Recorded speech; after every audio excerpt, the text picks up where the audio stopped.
A'udzubillahi minasyaitonirrajim. Bismillahirrahmanirrahim. Robbi a'udzubika min hamazati sayatin wa a'udzubika robbi ayahdurun. Robbi shrahli sodri wa yassirli amri wahlul 'uqdatam min lisani yafqahu qawli. Assalamualaikum warahmatullahi wabarakatuh. Salam sejahtera untuk kita semua, Rahayu dan Namaste. Sehat semua ya Ibu dan Bapak. Di hari Rabu ini kita akan belajar lagi tanpa terasa ya. Ini sudah pertemuan yang part ke-11 bersama ayah guru kita, bersama Bapak Saiful Karim. So, meniti ke dalam diri memang perjalanan tiada batas begitu, karena hidup adalah belajar, jadi meniti ke dalam diri itu tidak ada hentinya. So, malam hari ini kita akan mendalami untuk meniti ke dalam diri bersama Bapak Saiful Karim. Kepada Bapak Saiful Karim dipersilahkan. Mangga Bapak, boleh di-unmute dulu Pak Saiful Karim, punten. Oh, sebentar nih Bapak tampaknya. Oh iya, nih Bapak lagi out dulu sebentar. Oke, seperti biasa, Ibu dan Bapak malam hari ini akan ada pemaparan, nanti akan ada sesi diskusi juga. Jadi seperti biasa ada lewat chat boleh, lewat raise hand boleh. Oke, Bapak tampaknya udah kembali. Mangga Bapak untuk di-unmute.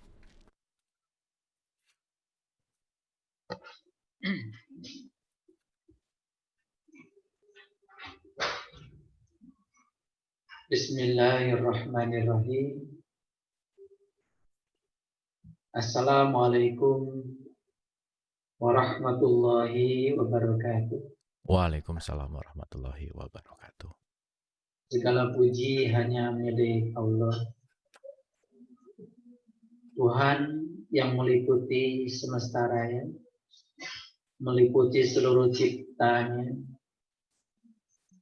Tidak ada satu ruang pun yang tidak ada hadir beliau di sana. Bahkan 100 triliun sel dalam tubuh kita pun diurus dengan tertib. Tidak ada satu sel pun dalam tubuh kita yang lepas dari pengawasan. Itulah cinta kasih Allah yang tanpa batas. Dia bukanlah suatu entitas, dia bukanlah suatu sosok, tapi dia meliputi semesta raya. Siapa saja yang menyadari bahwa dirinya adalah bagian dari dirinya semesta, maka kesadaran itu akan menolong dia untuk memudahkan dia meningkatkan kesadaran. Para sahabat dialog positif yang dirahmati Allah, segala puji hanya milik Allah. Malam ini kita dipertemukan kembali untuk bersilaturahim, saling melengkapi kekurangan kita masing-masing, belajar di universitas kehidupan ini, agar pada saat kita selesai belajar dan kita harus pulang, kita bisa belajar dalam keadaan sadar, sehingga pun kita harus kembali ke sini, kita tahu mata kuliah apa yang harus diambil untuk pembelajaran selanjutnya. Oleh karenanya, mari kita awali kajian kita di malam yang sejuk dan penuh berkah ini, bersama-sama memuji Allah, bersama-sama membaca hamdalah. Alhamdulillahirabbil alamin. Mari kita awali kajian ini bersama-sama menghadirkan Allah di ruang maya ini, nyata senyata-nyatanya. Biarlah beliau mengisi seluruh kekurangan kita masing-masing, kebutuhan kita masing-masing sesuai dengan rencananya. Oleh karena itu mari kita hadirkan beliau dengan penuh sukacita, penuh cinta, seraya menjampa semuanya dengan membaca basmalah. Bismillahirrahmanirrahim. Para sahabat, belajar ilmu apapun, kalau di dalam diri kita terlalu banyak persepsi, maka semuanya akan mengalami kesia-siaan. Persepsi itu ibarat kacamata berwarna. Dan kalau kita sekarang menggunakan kacamata berwarna, maka semesta ini akan kelihatan seperti warna kacamata kita. Kalau warna kacamata kita berwarna kuning, maka gunung pun menjadi kuning. laut menjadi kuning, semua pohon-pohon di rumah kita menjadi kuning, bahkan ruang kosong pun kelihatan menjadi kuning. Karena kita menggunakan kacamata berwarna, akibatnya seluruh yang kita lihat cuma satu warna. Sehingga keindahan semesta yang alami itu menjadi tidak terlihat lagi karena kita tidak menggunakan pandangan yang alami. Oleh karena itu, saya mengajak kita semua pada kesempatan yang penuh berkah ini untuk memiliki keberanian menghancurkan kacamata kita, menghancurkan persepsi kita, karena persepsi yang paling berbahaya adalah sesuatu yang kita sebut kebenaran, yang sesungguhnya dibangun oleh kebohongan yang diulang-ulang, dan kemudian itu dikukuhkan sebagai suatu seolah-olah itu adalah kebenaran. Oleh karena itu, persepsi sangat berbahaya. Karena persepsi dilahirkan oleh pengetahuan. Kalau persepsi dilahirkan oleh pengetahuan, maka kedangkalan pengetahuan akan membentuk persepsi yang negatif. Tentu saja kalau kedalaman pengetahuan akan membentuk persepsi yang positif. Saya ingin mengajak kita semua untuk belajar melihat alam semesta ini ya apa adanya. Ya, kita harus bisa melihat bahwa semua eksistensi di semesta ini yang berwujud adalah sebagai bagian dari pesan semesta yang harus kita baca. Karena sesungguhnya semesta ini adalah universitas, sekolah kehidupan. Yang namanya sekolah kehidupan tentu saja ada kurikulum, ada sejumlah mata kuliah yang harus kita ambil, juga ada sarana dan prasarana pendidikan yang akan menolong kita untuk belajar mengembangkan diri. Banyak yang lupa di sekolah kehidupan ini justru terikat kepada sarana belajarnya, terikat kepada mata kuliahnya, lalu lupa dengan tujuan belajar di semesta ini. Oleh karena itu saya mengajak kita semua hati-hati, karena di universitas pasti ada gedung, di universitas pasti ada kursi, pasti ada bangku, di universitas pasti ada sejumlah mata kuliah, juga ada guru-guru, ada dosen-dosen. Jangan sampai kita melekat kepada sarananya, tetapi kita harus fokus kembali kepada tujuan kita belajar di semesta ini. Tujuan belajar di semesta ini tiada lain adalah untuk mengembangkan diri agar menjadi jiwa-jiwa yang sadar. Karena tidak sedikit yang melekat kepada sarana pembelajaran itu sendiri, lupa pada tujuan untuk belajar.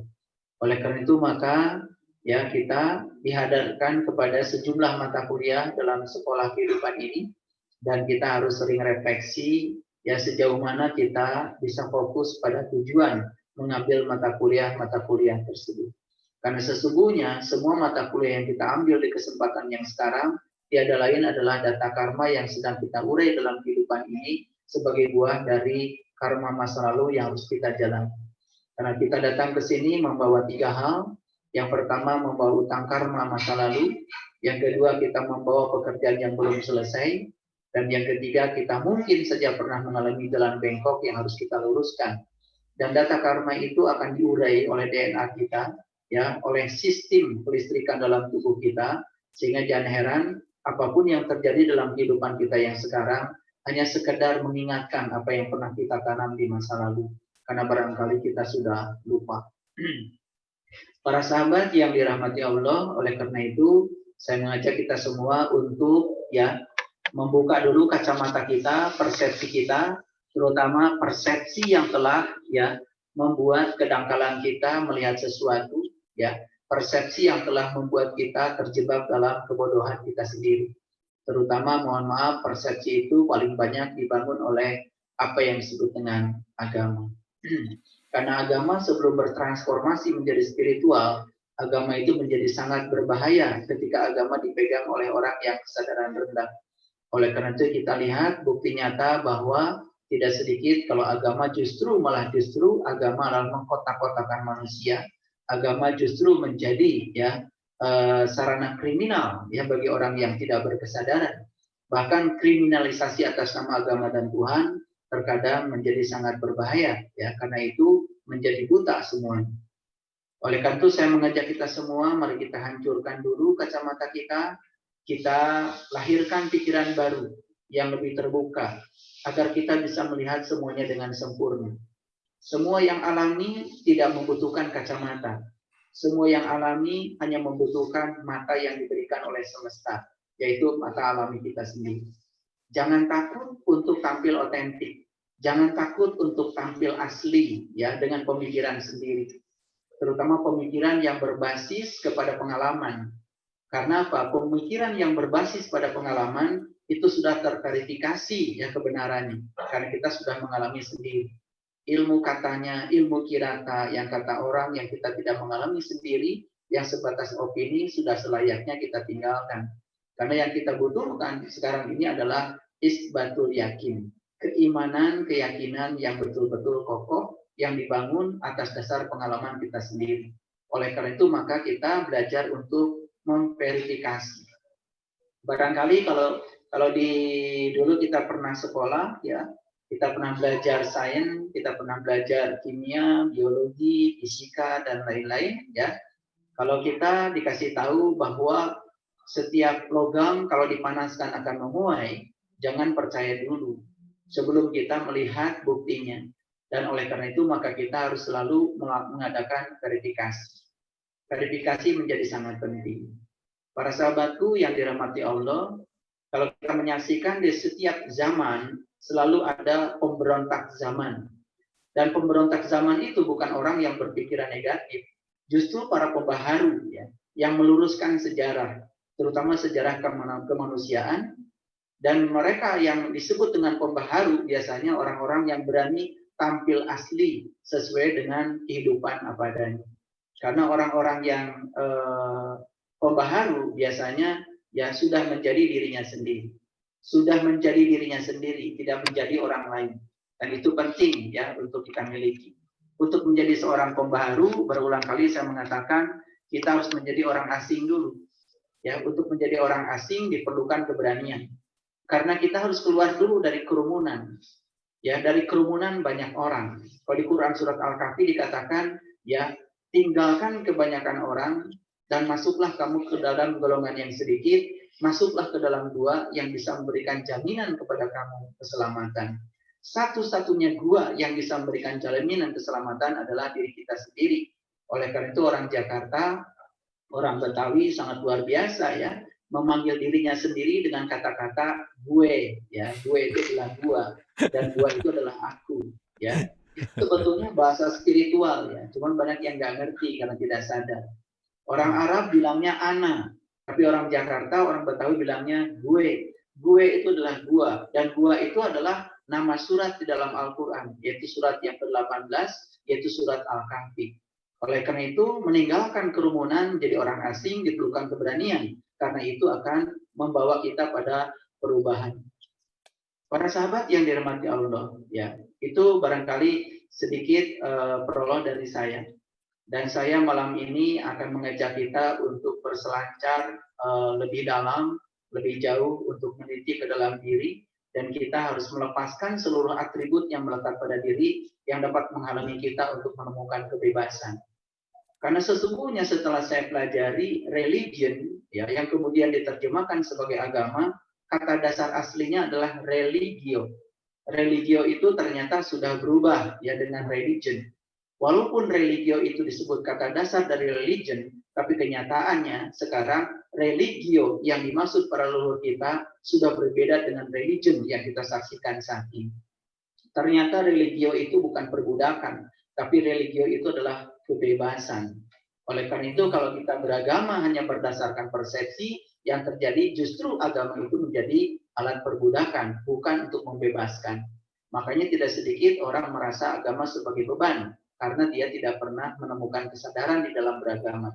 Transisi dari agama kepada spiritual menjadi sangat penting. Para sahabatku, saya akan cerita sedikit ya, ada satu cerita bagus ini sebagai pembuka pikiran. Saya membaca tulisan dari seorang guru sufi ya, mistik sufi yang bernama Farid. Ya.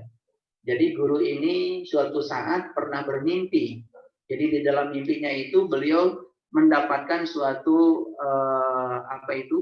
dalam suatu malam beliau mendapatkan suatu rahmat dari Allah, dan pada malam itu ia sampai di surga. Dan ternyata seluruh surga begitu beliau hadir, jadi Farid ini hadir, ternyata sudah dihiasi oleh berbagai macam jutaan cahaya, sudah dihiasi oleh berbagai macam bunga yang indah, dan ternyata di sana sedang ada perayaan. Perayaan sedang berlangsung, diiringi dengan berbagai musik yang indah. Lalu pada saat Farid ini masuk, ini mimpi ya, namanya mimpi. Jadi kita lihat nanti endingnya dan kita lihat pelajarannya. Pesan apa yang ingin saya berikan kepada para sahabat sekalian. Jadi Farid ini dalam mimpinya memasuki surga. Dan kemudian di dalam surga itu dia melihat penduduk surga dan dia menjadi pendatang baru dalam penduduk surga itu. Dan ketika beliau memasuki surga itu, kemudian beliau bertanya, apa yang sedang terjadi di sini? Ya, dan ada beberapa penduduk surga yang kemudian menjawabnya, dan mereka menjawab, ini adalah hari ulang tahun Allah. Ini adalah hari ulang tahun Allah. Dan kita semua di sini sedang merayakannya. Engkau datang pada waktu yang sangat tepat. Kemudian setelah itu, ya Farid ini di dalam mimpinya, ia berdiri di bawah sebuah pohon untuk melihat apa yang sedang terjadi. Jadi di situ ada iring-iringan yang sangat megah, ya, mulai mulai berjalan.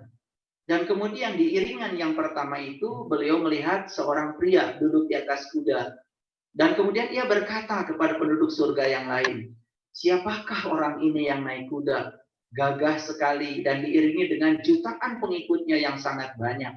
Dan kemudian mereka mengatakan, tidakkah engkau mengenalnya? Dia adalah Nabi Muhammad Rasulullah SAW. Jadi saya menceritakan mimpi ini apa adanya sesuai dengan yang saya baca. Dan kemudian jutaan orang di belakangnya, ya, itu mengikuti penunggang kuda ini. Dan mereka adalah orang-orang Islam, ya, pengikut Nabi Muhammad SAW. Dan dalam mimpinya itu Farid kemudian melihat iring-iringan yang kedua. Ada Yesus yang datang diiringi dengan pengikutnya yang jutaan. Kemudian ada Krishna dengan kereta emasnya diiringi dengan jutaan pengikutnya. Kemudian ada iring-iringan seterusnya. Nah, di akhir iring-iringan itu ada seorang pria tua menaiki seekor keledai tua. Dan yang aneh, ya, di belakang pria tua ini yang menaiki keledai tua tidak ada satu orang pengikut pun di belakangnya. Lalu Farid mulai tertawa, ya, melihat pria ini, ya, jadi sangat lucu karena yang lain itu, ya, ada pengiringnya sementara dia hanya seorang diri. Lalu dia pun menaiki keledai tua, ya, keledai tua. Nah, kemudian saat itu Farid bertanya, ya, kepada orang tua ini, siapakah engkau, Pak Tua?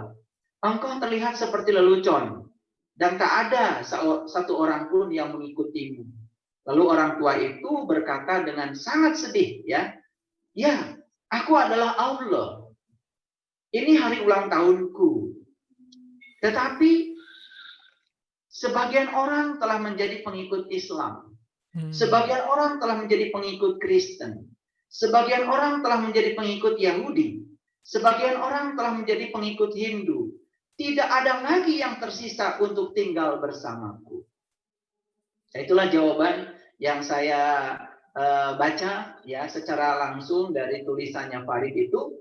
Dan kemudian saat itu katanya Farid dengan terkejut, ya, dan kemudian beliau terbangun dari tidur. Dan saat terbangun dari tidurnya, kemudian besok harinya, yang Farid itu menceritakan kepada murid-muridnya. Nah, saya akan mengutip satu pernyataan Farid ketika disampaikan pada muridnya. Kata-katanya seperti ini. Sekarang aku bukan lagi orang Islam. Mimpi itu telah menjadi wahyu besar bagiku. Sekarang aku bukanlah bagian dari agama apapun yang terorganisir. Aku hanyalah diriku sendiri. Aku ingin bersama Allah. Setidaknya aku satu-satunya pengikut Dia. Nah, itulah yang disampaikan oleh Farid kepada siswanya. Setidak-tidaknya aku sekarang satu-satunya pengikut dia. Ya, ini namanya juga mimpi. Boleh percaya, boleh tidak. Boleh percaya, boleh tidak. Tapi saya hanya akan mengambil sarinya. Karena kebanyakan kita sekarang sudah beratribut, ya. Bahkan kita bangga dengan atribut kita masing-masing. Lalu kita lupa bahwa sesungguhnya agama itu adalah jalan. Kita lupa bahwa sesungguhnya kitab suci itu adalah petunjuk jalan. Kita lupa bahwa sesungguhnya para guru suci itu adalah sekedar penuntun jalan yang akan membacakan kita saat kita salah dalam membaca petunjuk jalan. Para guru suci datang ke semesta ini hanya sekedar corong, hanya sekedar gema, untuk membesarkan suara kecil yang terdengar di dalam diri kita, yang nyaris tidak terdengar oleh individu kita, karena kita terlalu berisik dengan pikiran kita. Sebetulnya suara Allah di dalam diri setiap manusia itu ada, yaitu suara kecil. Tapi suara kecil itu nyaris tak terdengar. Karena apa? Karena kita barangkali terlalu berisik dengan pikiran kita sendiri. Karena pikiran yang berisik tidak akan pernah bisa mendengarkan suara kecil itu. Lalu datanglah guru-guru suci yang akan membantu kita untuk membesarkan suara kecil itu, agar suara kecil yang tidak terdengar oleh kita dibantu oleh para guru suci, sehingga suara itu sampai kepada kita dan kita bisa menangkap pesan dari suara itu. Para sahabat yang dirahmati Allah, sekarang ini banyak sekali yang terjebak ya pada jalan, yang terjebak pada petunjuk jalan, bahkan yang terjebak pada penuntun jalan. Lalu lupa bahwa sesungguhnya dia berjalan, dia membaca petunjuk jalan, dia dibimbing oleh seorang penuntun jalan. Tujuan akhirnya adalah mencapai tujuan. Tujuan akhirnya adalah mencapai tujuan. Lalu banyak yang lupa pada tujuan. Bahkan tidak sedikit ya yang telah menjadikan ritual sebagai tujuan. Tidak menjadikan ritual sebagai instrumen untuk mencapai tujuan. Tak sedikit barangkali di antara kita yang belum sadar.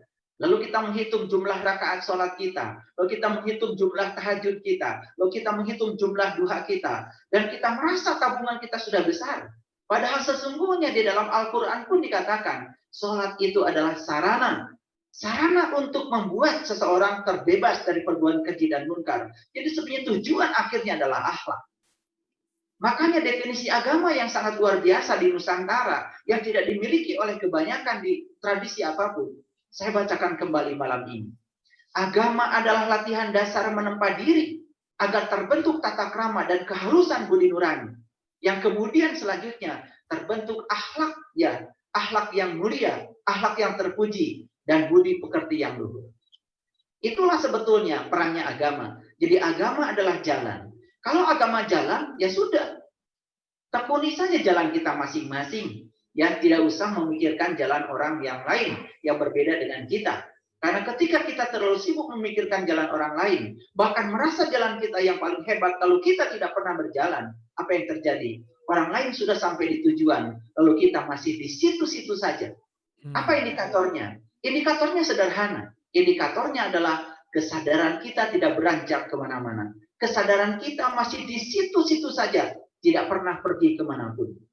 Nah, itulah barangkali bahan refleksi kita. Dan kenapa kita tidak melakukan proses untuk menuju ke arah sana? Kuncinya sederhana. Merubah nasib itu sesungguhnya merubah pikiran. Merubah nasib itu adalah merubah perasaan. Merubah nasib sesungguhnya adalah mengubah rasa di dalam diri kita, agar rasa yang ada pada diri kita itu bisa sefrekuensi dengan keinginan yang kita inginkan. Itulah yang sesungguhnya kita belajar doa, belajar bacaan ini, belajar bacaan itu untuk mengafirmasi ya, agar rasa yang kita inginkan untuk menjadi gerbang memasuki dunia realitas itu bisa terjaga. Karena rasa adalah gerbang yang sesungguhnya untuk membentuk realitas fisik yang terjadi dalam kehidupan kita. Oleh karena itu banyak sekali yang sudah mengajarkan kepada kita bahwa kalau kita menginginkan sesuatu, rasakan saja sesuatu itu seakan-akan sudah terjadi dalam kehidupan kita. Semakin dalam rasa itu, maka rasa akan menjadi gerbang yang sangat luar biasa untuk mewujudkan realitas fisik di dalam kehidupan kita.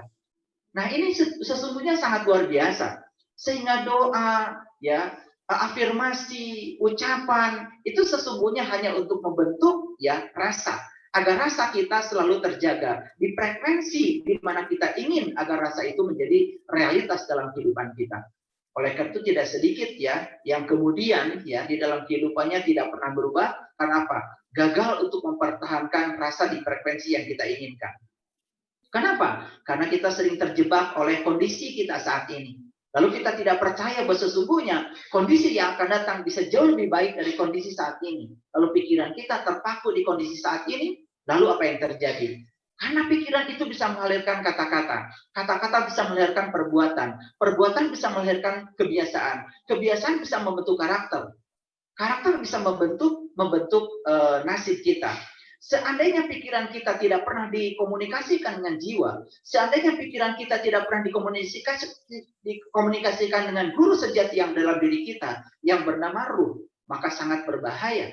Makanya ada kata-kata bijak, pikiran itu bisa jadi merupakan suatu pelayan yang terbaik, tapi sekaligus dia merupakan majikan yang sangat berbahaya. Ketika pikiran diizinkan menggunakan energinya sendiri, tanpa kehadiran seorang master yang bisa membimbing pikiran kita, yaitu jiwa, yaitu ruh, di situ sangat berbahaya.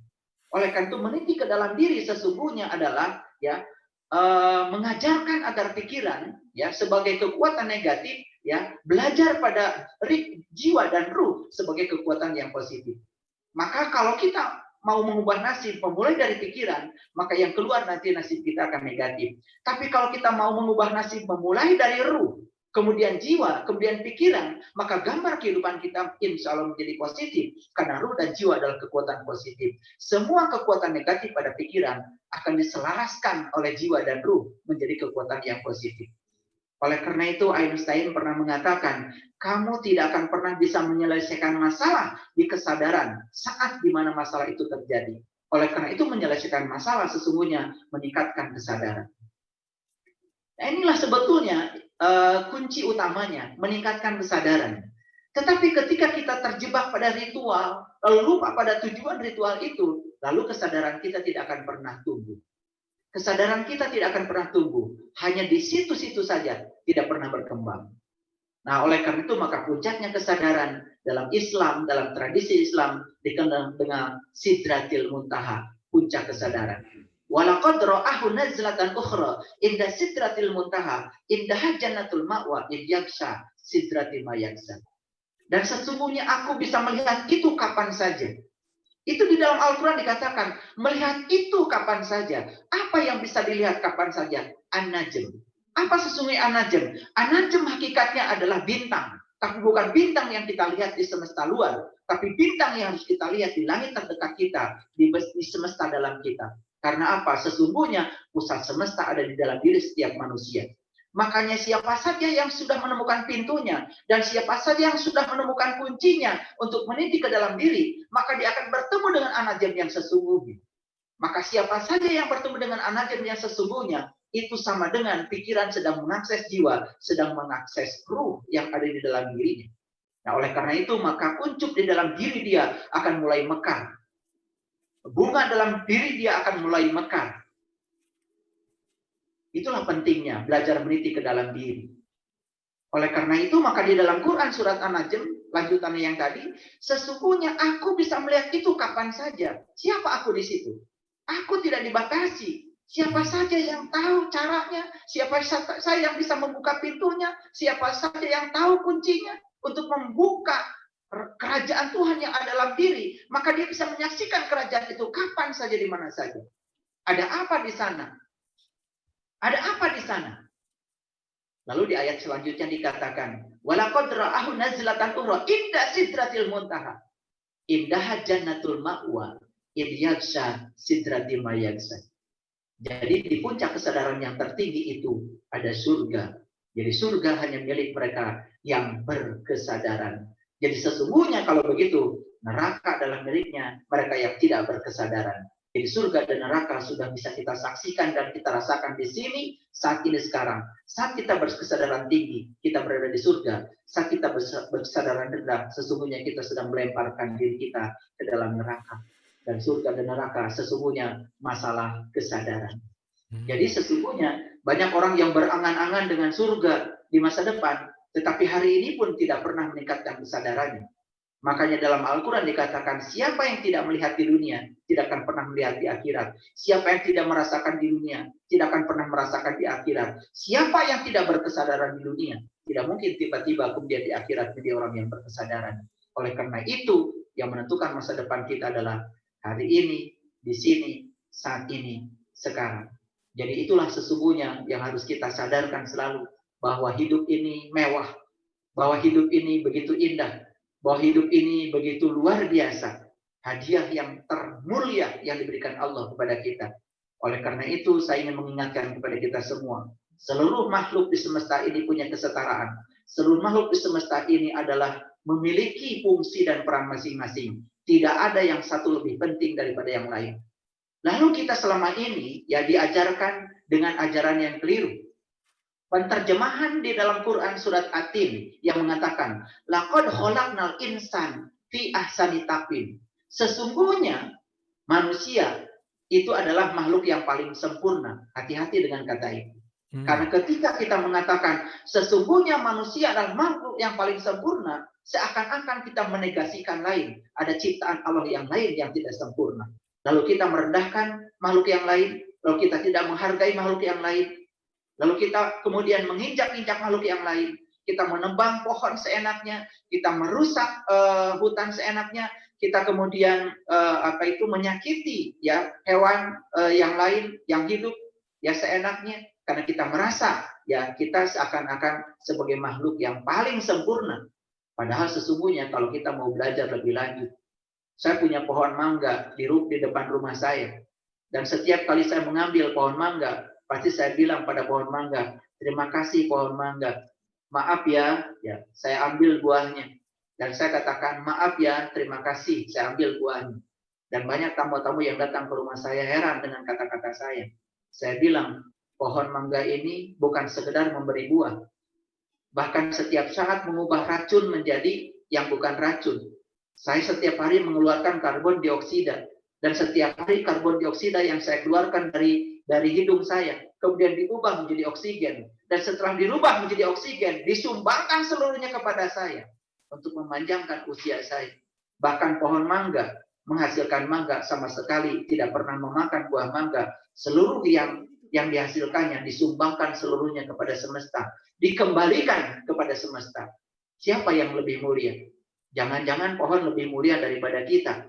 Jangan-jangan akar lebih mulia daripada kita. Akar saja memberikan makan pada dahan, memberikan makan pada ranting, memberi makan pada pucuk, memberi makan pada buah. Tidak pernah keluar dari sarangnya. Tetap saya tinggal di dalam tempat yang tersembunyi di kegelapan. Padahal peran dia sangat luar biasa bagi pohon. Akar saja begitu mengajarkan kebijaksanaan kepada kita. Lalu di mana sesungguhnya kemuliaan kita? Saya ingin mengatakan bahwa sesungguhnya seluruh makhluk di semesta ini setara. Tidak ada yang lebih penting, karena semuanya penting. Tugas kita adalah menyadari bahwa sesungguhnya kita bagian dari semesta. Tugas kita menyadari bahwa kita sesungguhnya terhubung dengan semesta. Para sahabat yang dirahmati Allah, banyak yang datang ke rumah saya, dan kalau saya ajak makan, saya ajarkan sebuah doa. Doa makannya kira-kira seperti ini yang saya ucapkan. Ya Allah, berkahilah rezeki yang Kau berikan kepadaku. Manunggalkan rezeki dengan tubuhku. Jadikan tubuhku sehat, kuat, dan sempurna. Dan untuk semua orang yang telah berjasa menghadirkan makanan ini kepadaku,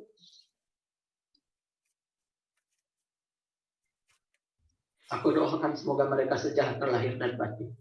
Dan untuk seluruh daya sambung semesta, tanah, air, api, udara, matahari, dan semua, terima kasih.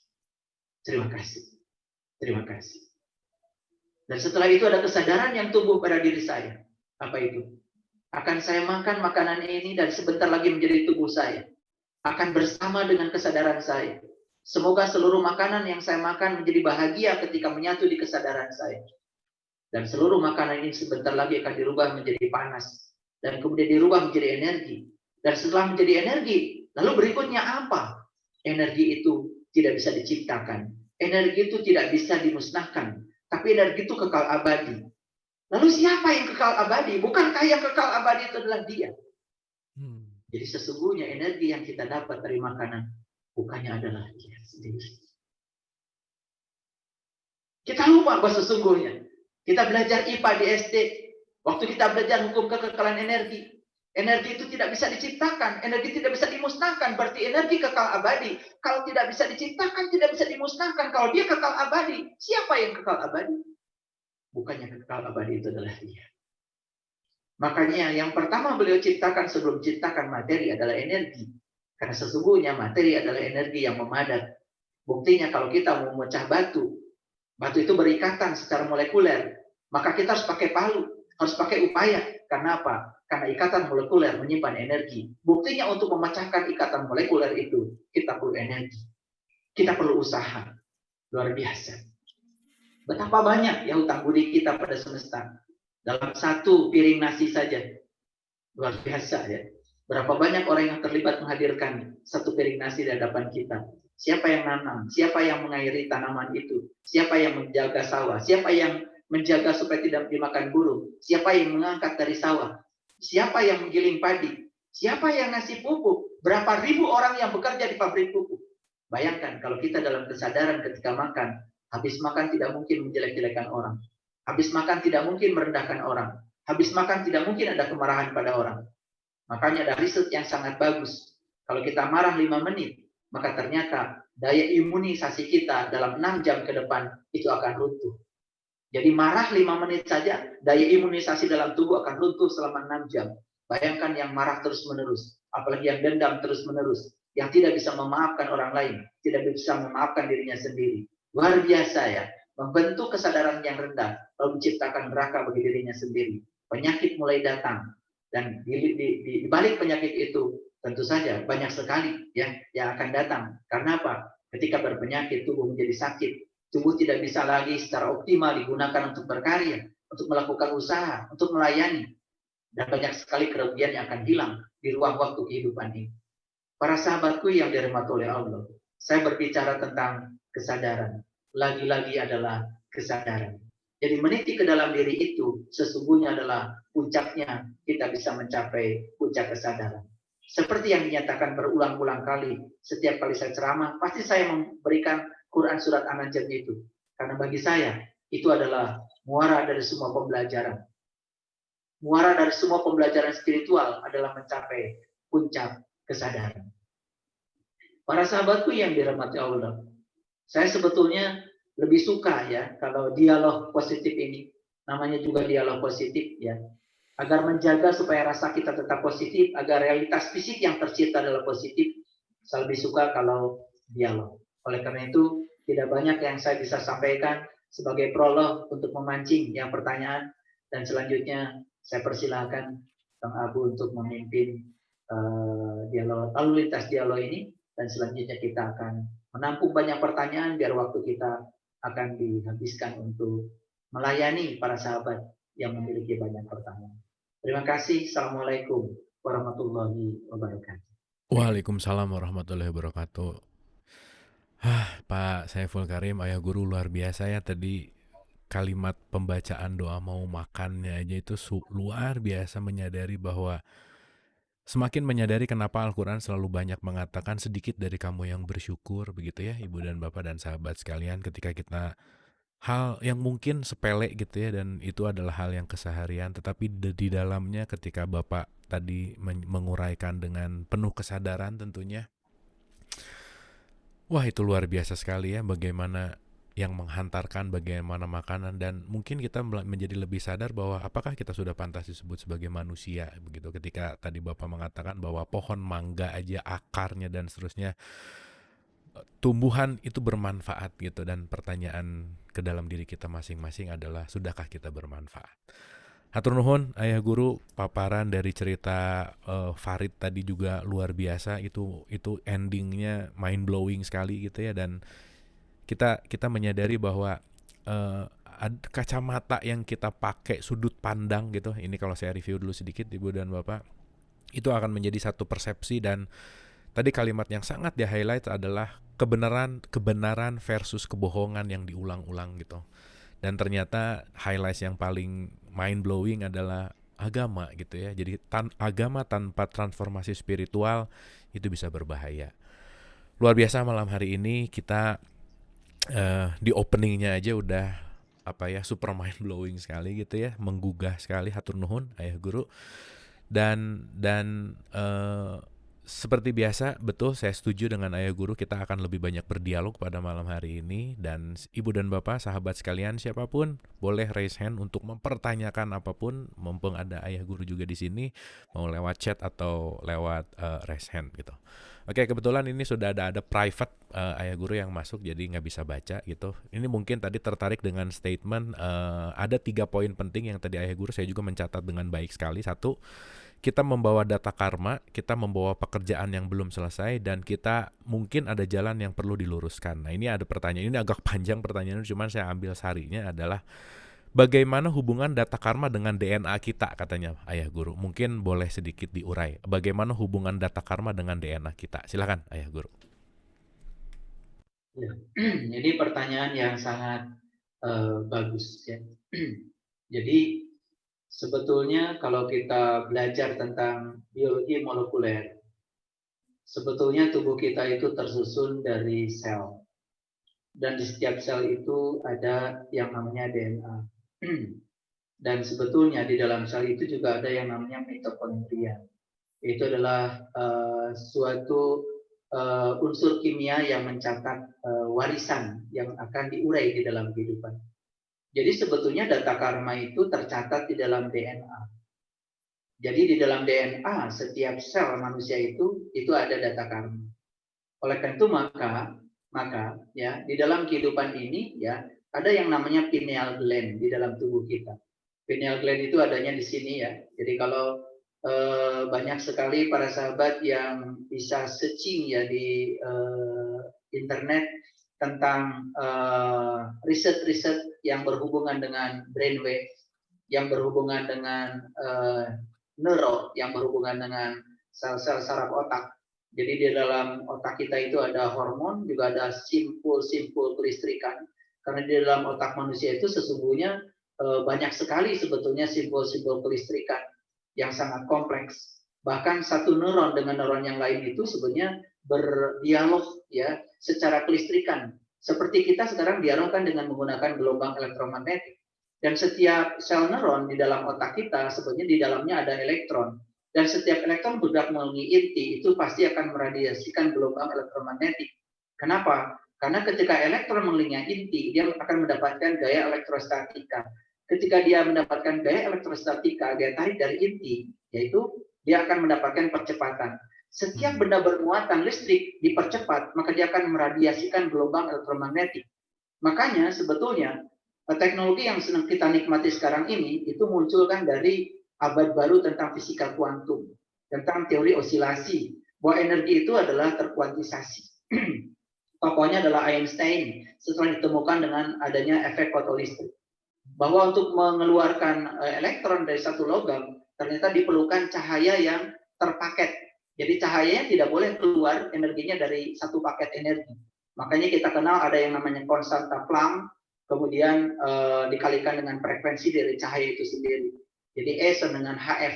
Itu adalah babak baru fisika kuantum yang kemudian kita rasakan sekarang. Bahwa ya di dalam dunia digital itu hanya ada 01.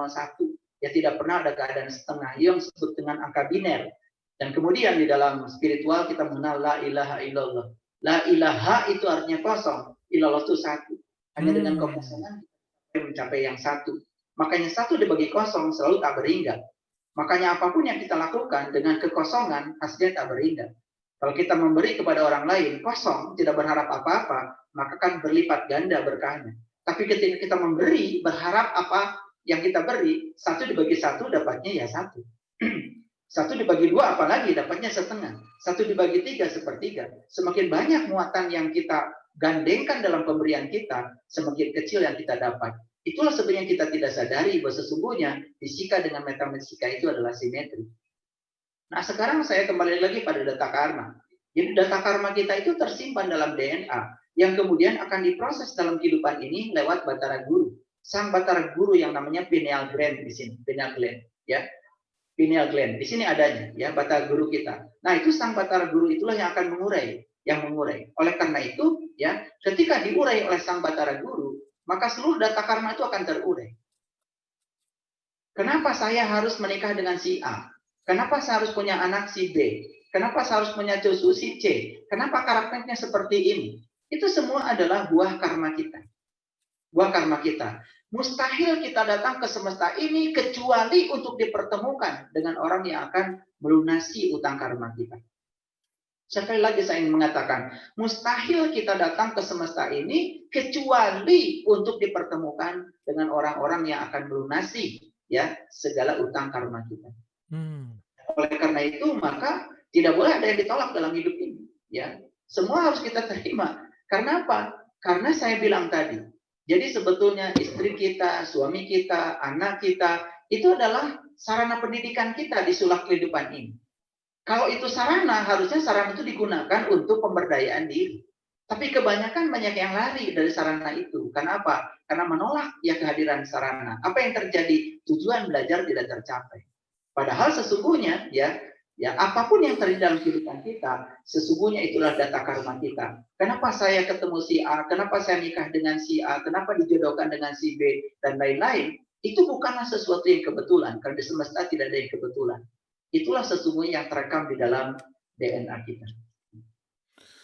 Baik, Guru. Wah, ini penjelasannya komprehensif sekali dan kalimat terakhir yang sangat menggugah sekali ya. Kalimat ini keren banget gitu. Tidak boleh ada yang ditolak dalam hidup karena sejatinya semua yang hadir itu adalah data karma dan kita harus mengalami gitu ya, Ayah Guru ya. Nggak bisa ada yang ditolak dalam hidup ya sebetulnya ya. Oke. Saya tambahkan sedikit, bahkan hidup itu ya akhirnya tidak boleh memilih. Jadi tidak boleh memilih, ya dalam hidup tidak boleh memilih. Makanya disitulah yang disebut dengan konsep pasrah total. Makanya orang yang pasrah total kepada apa yang dihadapi dalam hidup atau yang disebut dengan kenyataan hidup, maka itulah yang disebut dengan Muslim. Itu yang disebut dengan orang Islam. Jadi pasrah total itu adalah kondisi spiritual yang paling tinggi yang disebut dengan Islam.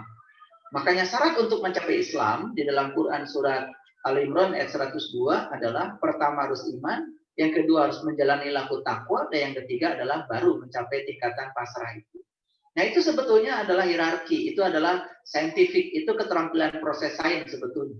Cuman banyak yang nggak ngerti, ya. Jadi kalau baca ya ayyuhalladzina amanu taqullaha haqqa tuqatih la tamutunna illa wa antum muslimun, malah diterjemahkannya jadi aneh, ya. Harus jadi orang beriman ya, ya udah ngaku iman aja cukup. Kamu harus bertakwa ya, ya sudah ngaku bertakwa saya cukup. Lalu takwa itu dikaitkan dengan ritual.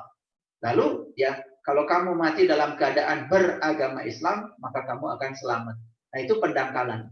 Padahal sebetulnya kalau kamu mati dalam keadaan Islam, itu dalam keadaan pasrah, artinya sudah tidak memilih, artinya sudah bisa menerima semua kenyataan hidup itu apa adanya, dan dia hanya mengambil pelajaran-pelajaran dari setiap mata kuliah kehidupan ini, dan pelajaran itu yang kemudian akan memenuhi yang namanya jaring rasa. Jadi kita datang ke dunia ini diberi dua jaring oleh Allah. Satu jaring pikiran untuk menampung pengetahuan, yang kedua jaring kolbu untuk menampung pengalaman rasa. Makanya ujungnya adalah rasa ya, rasa. Ujungnya adalah rasa. Oke, saya kira itu dulu ya. Semoga ada pertanyaan yang lebih canggih lagi nanti kita urai. Wah, ini luar biasa sekali nih. Ya, terima kasih Ayah Guru, ini lebih mendalami apa yang sudah disampaikan di pertemuan yang lalu dan pembicaraan dialog positif sebelumnya. Hatur nuhun Ayah Guru. Oke, ini ada pertanyaan berikutnya menarik berkaitan, tetapi saya mau ke Pak Henry dulu nih karena sudah raise hand. Silakan Pak Henry. Pak Henry boleh untuk meng-unmute kah? Pak Henry? Oh, mungkin kepencet ya.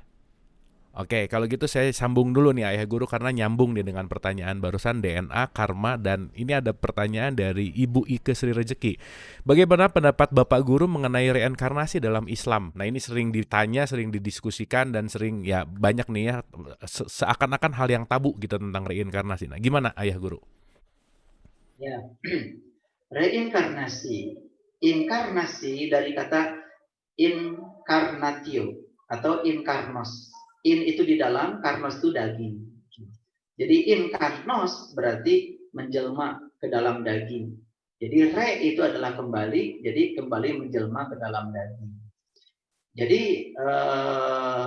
kata reinkarnasi jelas, bukan bahasa, tidak ada dikenal dalam tradisi Islam kata-katanya.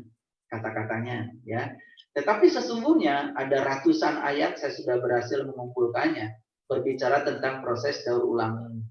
Suka atau tidak suka, percaya atau tidak percaya, proses ini berjalan terus-menerus. Dan sekarang ya, tentang reinkarnasi ini ya sudah dibuktikan secara saintifik. Mungkin kita mendengar ada yang namanya past regresi, past life, ya, apa itu, ada pelatihan-pelatihan sains yang berhubungan dengan psikologi yang namanya apa itu, hipnosis. Itu sebetulnya adalah pembuktian dejavu dan lain-lain, itu adalah pembuktian. Dan bukti-bukti tentang ini subhanallah sangat luar biasa. Saya mau cerita sedikit saja ya. Sebetulnya proses daur ulang untuk menuju pada keabadian itu terjadi pada aspek fisik maupun aspek yang non fisik. Makanya saya sering mengatakan bahwa ya, tubuh ini adalah jiwa yang mewujud, sedangkan jiwa itu adalah tubuh yang tidak mewujud. Nah, sekarang kita lihat saja sederhana. Mari kita bicara yang sederhana sekali. Ya, tadi sore kita makan apa? Ya, tadi sore kita misalnya makan tempe, dan tempe sudah kita makan. Dan ketika dimakan, diproses oleh tubuh, maka tempe akan menjadi bagian dari tubuh kita. Makanya tempe itu akan menjadi daging kita, menjadi darah kita, menjadi tulang kita. Dan kita berasal dari tempe sesungguhnya. Ya toh? Nah, lalu apa yang terjadi? Besok makan apa? Lusa makan apa? Dan sesungguhnya tubuh kita adalah hasil dari apa yang kita makan. Lalu selanjutnya apa? Selanjutnya suatu saat ya tubuh ini tidak layak pakai lagi. Ketika tubuh tidak layak pakai lagi, kan tubuh ini akan kembali ke bumi. Terserah mau jatuh dari pesawat, mau dibawa banjir, mau tenggelam di laut, intinya kan menyatu dengan bumi. Ketika menyatu dengan bumi, oleh bumi itu ada proses yang terjadi, yaitu diurai lagi tubuh ini ke dalam atom-atom, ke dalam mineral-mineral. Unsur kalium menjadi kalium, unsur natrium menjadi natrium, unsur magnesium menjadi magnesium, unsur ferum menjadi ferum, unsur aurum menjadi aurum, unsur argentum menjadi argentum, unsur jinsum menjadi jinsum. Diurai semuanya. Setelah diurai ke dalam tanah, jadilah mineral tanah. Setelah jadi mineral tanah, mineral masuk ke dalam air. Kemudian air diminum oleh manusia. Setelah minum, kemudian manusia, mohon maaf, kemudian melakukan hubungan intim. Bukannya hubungan intim itu adalah pertemuan antara sel sperma dengan sel telur. Dan sel sperma dan sel telur terbentuk oleh makanan yang dimakan. Kan jadi lagi. Jadi tubuh saja secara fisik mengalami proses daur ulang untuk menuju pada keabadian. Itu baru tubuh ya. Yang disebut dengan tubuh selama ini materi, yang disebut dengan tubuh selama ini tidak kekal, buktinya proses yang terjadi adalah proses menuju pada kekekalan. Itu baru aspek materi. Apalagi yang aspek non materi, yang disebut dengan ruh, yang disebut dengan jiwa dalam diri setiap manusia. Ternyata jiwa itu kan abadi. Dan reinkarnasi, suka atau tidak suka, itu hadiah terindah yang diberikan kepada Allah untuk seluruh manusia. Percaya atau tidak percaya, proses itu tidak akan pernah berhenti oleh karena percaya tidak percaya. Proses itu tetap berlanjut. Dan saya tidak mungkin bisa membuka tentang ini di kesempatan yang sempit ini, karena saya harus membuka tentang banyak ayat. Tapi kalau mau dibuka juga boleh. Kita lihat aja 1-2 ayat ya, supaya tidak omong kosong. Nah, saya akan tunjukkan aja beberapa ayat. Mohon dibuka Kang Abu. Quran surat Ali Imran ayat 27. Surat ketiga ayat 27. Oke, surat Al Imran ayat 27. Ya, baik. Mohon dikecilkan ukuran hurufnya. Oke. Baik ya. Di sini dikatakan ya, mohon maaf saya akan bacakan sedikit supaya semuanya mengerti. Ya. Sebentar ayah, sebentar, punten. Nah, silakan. Baik. Engkau masukkan malam ke dalam siang, dan engkau masukkan siang ke dalam malam. Engkau keluarkan yang hidup dari yang mati, dan engkau keluarkan yang mati dari yang hidup. Coba di sini. Jadi sebetulnya ya jelas sekali di sini, ya jelas sekali. Engkau masukkan malam ke dalam siang, engkau masukkan siang ke dalam malam. Jadi sebetulnya siklus hidup mati itu persis seperti siklus siang malam. Siklus hidup mati itu seperti siklus siang malam. Engkau keluarkan yang hidup dari yang mati, dan engkau keluarkan yang mati dari yang hidup. Bukannya hidup itu dikeluarkan dari yang mati, bukannya yang mati itu dikeluarkan dari yang hidup, bukannya ini adalah siklus. Bukannya ini adalah siklus. Jadi terserah mau diberi nama apa. Kalau alergi dengan istilah yang tadi, sebut aja siklus. Jadi siklus ini ada, ya. Kita lihat lagi di Quran surat Rum, surat 30 ayat 19. Iya. Ini karena ada pertanyaan, jadi kita melenceng dulu sedikit. Dia mengeluarkan yang hidup dari yang mati, dan mengeluarkan yang mati dari yang hidup, dan menghidupkan bumi sesudah matinya. Dan seperti itulah kamu akan dikeluarkan. Jelas sekali ya, ini sangat eksplisit. Kita lihat Quran surat 10 sekarang ayat 31. Nah, ya betul.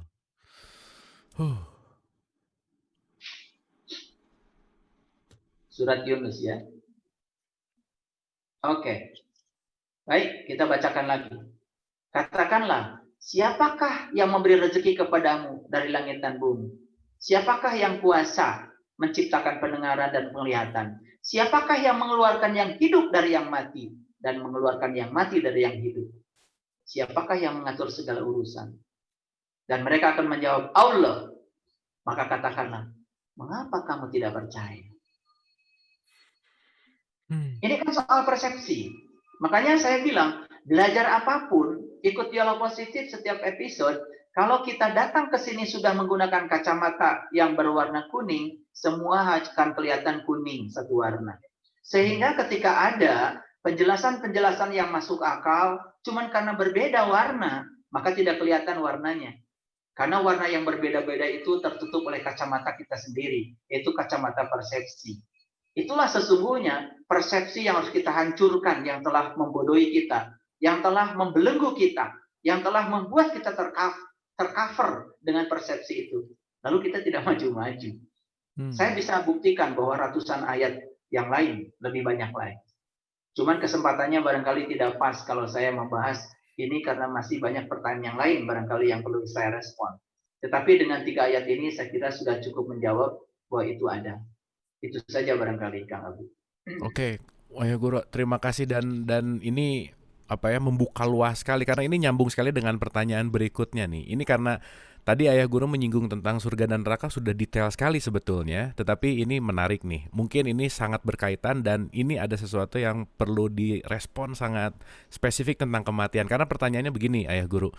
Bagaimana konsep hidup setelah mati? Barusan sudah kita bahas sedikit ya. Adanya surga dan neraka. Ayah Guru juga sudah membahas, tapi mungkin lebih agak didetailkan gitu mungkin. Nah, soal balasan apa yang telah kita lakukan saat hidup di dunia. Ini statement terakhirnya. Saya suka takut mati karena kayaknya takut masuk neraka nih. Gimana Ayah Guru? Mangga. Ya, ya luar biasa ya. Takut mati karena takut masuk neraka. Padahal belum pernah lihat neraka. Cuman kita kan terus-menerus setiap kali kita melakukan kesalahan neraka. Ini adalah agama yang ancaman. Agama yang kesadaran rendah. Itu yang disebut dengan reward and punishment motivation. Yeah. Makanya ada 4 tingkatan motivasi. Yang pertama reward motivation. Yang kedua punishment motivation. Yang ketiga need motivation. Yang keempat adalah love motivation. Selama kita tidak meningkatkan kesadaran, maka kita melakukan sesuatu hanya berbasis kepada reward and punishment. Mau melakukan itu karena reward and punishment. Saya mohon maaf ingin menunjukkan kembali Quran surat Hud. Ya, Quran surat Hud ayat 106 ya. Ya, mohon maaf karena ini itu biar perlu ada dasar ya, ada dasar. Ya. Surat Hud ayat 106. Nah, di sini dikatakan, fa'ammal ladzina syaqu fa finnar lahum fiha zafirun wa sa'idun. Adapun orang-orang yang celaka, tempatnya dalam neraka. Di dalamnya nya itu kata ketiga untuk neraka. Di dalamnya mereka mengeluarkan dan menarik nafas. Nah, sekarang kalau kita mau jujur ya, kita menarik dan mengeluarkan nafas di mana? Bukannya di sini. Bukannya di sini. Kita menarik dan mengeluarkan napas itu bukannya di sini saat kita masih hidup. Saat kita masih hidup, sekarang, di sini, saat ini. Sekarang kita praktekkan, ya. Kalau misalkan ada orang yang, mohon maaf, ada orang yang tiba-tiba jahat sama kita, sekarang, ya. Kalau berdasarkan data karma tadi, ya, kita langsung ingat, oh itu sebetulnya adalah DNA yang sedang data karma di DNA yang sedang diurai, yang saya ciptakan dulu di kehidupan yang lalu. Dan saya sekarang sedang menerima uraian ini untuk membayar utang karma saya. Kalau kesadaran itu muncul, oke, no problem. Jadi dia menerima saja, walaupun disakiti oleh orang lain. Karena bagi dia, itu bukan proses menyakiti, tapi itu adalah proses untuk melunasi utang karma dia. Kan dengan kesadaran tinggi tidak menciptakan neraka. Tetapi ketika kesadaran rendah, memandang orang lain ini sebagai musuh, memandang orang lain sedang menyakiti saya, apalagi kalau kita kaitkan dengan harga diri saya, maka kita akan kemudian ya memaki-maki orang itu. Apa yang terjadi? Bukannya dia datang kepada kita membawa api, yaitu api kemarahan. Dan api itu telah membakar diri kita. Di mana kita terbakar? Bukannya di sini. Bukannya di sini kita terbakar. Bukannya sekarang kita terbakar. Bukannya kita sekarang terbakar. Bukannya sekarang kita sedang berada di api yang kita ciptakan oleh kita sendiri. Di sini. Bagi saya itu adalah neraka. Sederhana. Sekarang lanjutkan surat Hudian tadi baru 106. 107 ya, 107-nya. Oke. Ya. Mereka kekal di dalamnya selama ada langit dan bumi. Jadi dipertegas lagi. Neraka itu selama ada langit dan bumi. Jadi sangat berbeda dengan teks yang selama ini kita dapat, katanya neraka itu setelah langit bumi dihancurkan.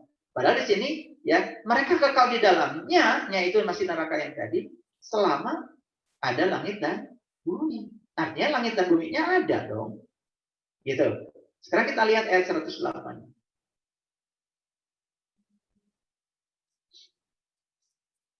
Ayat selanjutnya. Ya, sudah ya Guru. Agak delay mungkin sedikit di situ. Ya. Nah, wa ammal ladzina syu'idu fa fil jannah. Nah, ini bicara surga. Kalau tadi bicara neraka. Adapun orang-orang yang berbahagia, tempatnya di dalam surga. Mereka kekal di dalamnya selama ada langit dan bumi. Jadi di sini dikatakan surga pun langit dan buminya masih ada. Saya hindarkan otak saya dari persepsi. Jadi karena kita semua percaya pada kitab suci, maka saya menggunakan kitab suci supaya kita terhindar dari persepsi. Makanya mari kita buka dulu kacamata kita.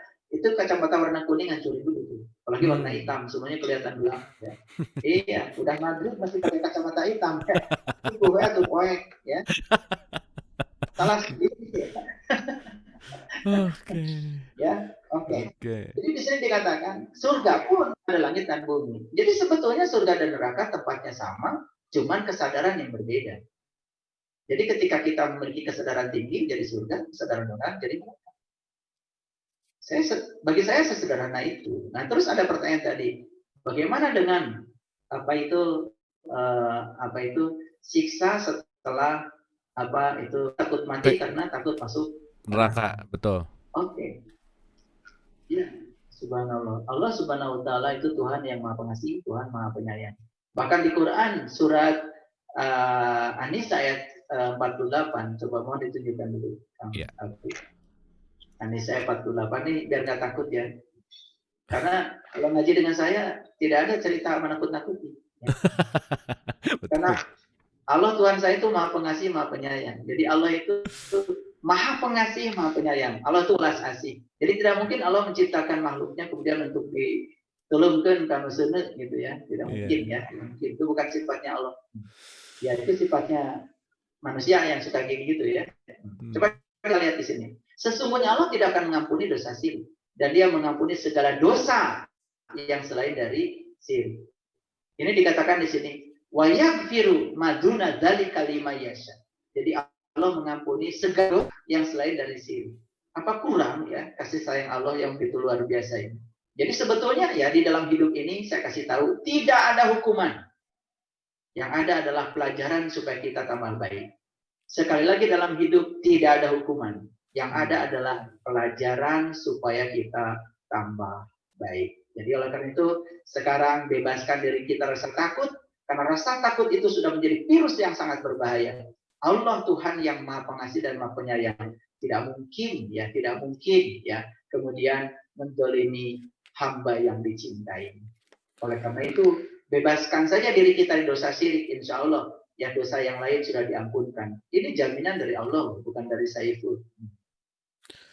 Oke, luar biasa, jelas banget, clear. Jadi mudah-mudahan yang bertanya tadi, ya ketika kita menyadari bahwa Rahman Rahimnya Allah, ada statement yang mengatakan kasih sayangku itu mendahului dari murkaku, katanya gitu ya. Statement itu yang betul tadi kata Pak Saiful Karim, bahwa Allah itu maha welas asih yang ya luar biasa gitu. Jadi kita lihat dari segi kasih sayangnya. Hatur nuhun, terima kasih juga yang bertanya, mudah-mudahan bisa menjawab. Kita terhubung langsung dengan Bapak Setiadi Suroyo. Silakan Bapak untuk di-unmute. Apa Terima kabar kasih. Pak Setiadi? Sehat Pak? Alhamdulillah. Alhamdulillah. Mangga silakan Bapak. Assalamualaikum Ustadz Saiful. Waalaikumsalam. Assalamualaikum. Abu. Baik Ustadz, terima kasih. Saya ingin bertanya mengenai kesadaran. Apakah kesadaran ini ajak terus-menerus di seluruh kehidupan kita? Atau ada saat-saat kita sebenarnya ada masa kesadaran kita ada, atau misalnya saat ini tidak sadar, itu bagaimana? Atau kalau misalkan memang harus ada, itu bagaimana supaya kesadaran itu ada terus? Atau mungkin pertanyaan saya juga jadi berpikir, apakah sih keinginan untuk sadar terus itu juga dari diri saya atau dari yang lain? Kemudian Ustadz, mengenai reinkarnasi tadi, saya ingin menanyakan, sebenarnya bagaimana reinkarnasi itu bisa terjadi ya, jikalau ada faktanya, kenyataannya, diri kita itu kan sebenarnya tidak bisa mati, Ustaz. Terima kasih Ustaz, mungkin itu saja. Oke, terima kasih Pak. Ini pertanyaannya dua-duanya, wah mantap nih, mendalami apa yang sudah dipaparkan. Terima kasih Pak Setiadi. Mangga Pak Saiful Karim untuk langsung direspon. Hatur nuhun. Baik, saya akan menggunakan ayat Quran ya. Mohon dibuka Quran surah Al-Fat ya, untuk Pak Setiadi. Tolong dibukakan surah Al-Fat. Ayat 1. Oh, oke, silakan. Oke, dari ayat 1 aja kita lihat. Mangga, siap.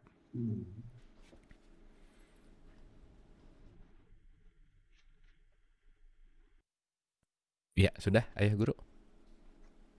Baik, terima kasih. Pak Setiadi bertanya, apakah kesadaran itu ajaib atau kesadaran itu turunai? Ya. Lalu bagaimana supaya ajaib dan kenapa ada yang turunai? Kenyataannya kesadaran itu turunai. Tetapi juga ada yang kesadarannya itu ajaib.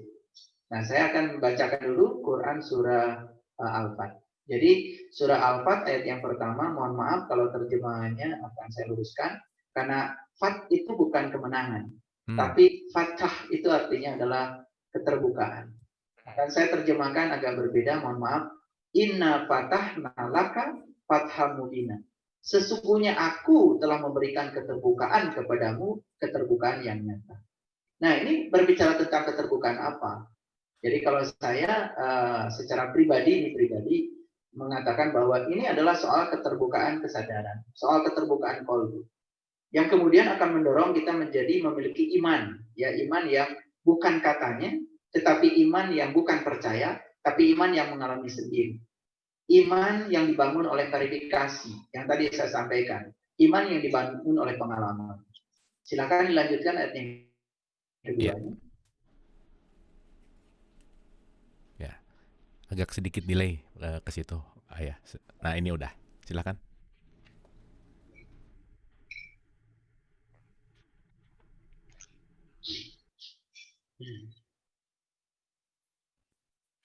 Apakah sudah muncul, Ayah Guru? Ya, belum. Oke. Nah, kemudian selanjutnya Pak Setiadi di sini dikatakan, ya, untuk yang sudah terbuka tadi, untuk yang sudah mengalami keterbukaan yang nyata. Jadi sebetulnya yang disebut dengan iman itu, al-iman tasdikun bil qalbi wa iqrarun bil lisan wal amalun bil arkan. Iman itu adalah terbukanya mata kalbu yang kemudian mewabah menjadi kata-kata dan perbuatan. Jadi sebetulnya tasdik itu adalah pembenaran adanya di dalam qalbu. Makanya oleh karena itu maka keterbukaan yang dimaksud adalah keterbukaan qalbu. Karena keterbukaan qalbu itu akan membuat kita selalu mengakses ya sumber kecerdasan tertinggi pada diri kita. Jadi pikiran itu selalu tersambung dengan jiwa dan ruh yang tadi. Sehingga ya, kalaupun ada energi negatif di dalam pikiran, energi itu ya ditransformasi menjadi energi positif. Bagi orang yang berkesadaran, sebetulnya kebencian pun bisa diubah menjadi cinta. Karena energi itu sebetulnya tidak bisa dimusnahkan, tapi bisa dirubah bentuk. Bisa dirubah bentuk. Ini bisa dipraktekkan.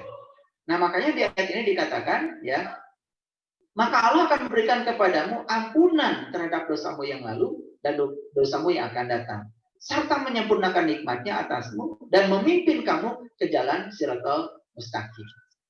Jalan yang lurus. Nah, apa jalan yang lurus? Jalannya orang-orang yang telah diberi nikmat, para nabi, para siddiqin, para syuhada, para sholihin. Itu ada di Quran surat An-Nisa. Sekarang lanjutkan dulu pada ayat yang selanjutnya. Ayat yang ketiga. Iya.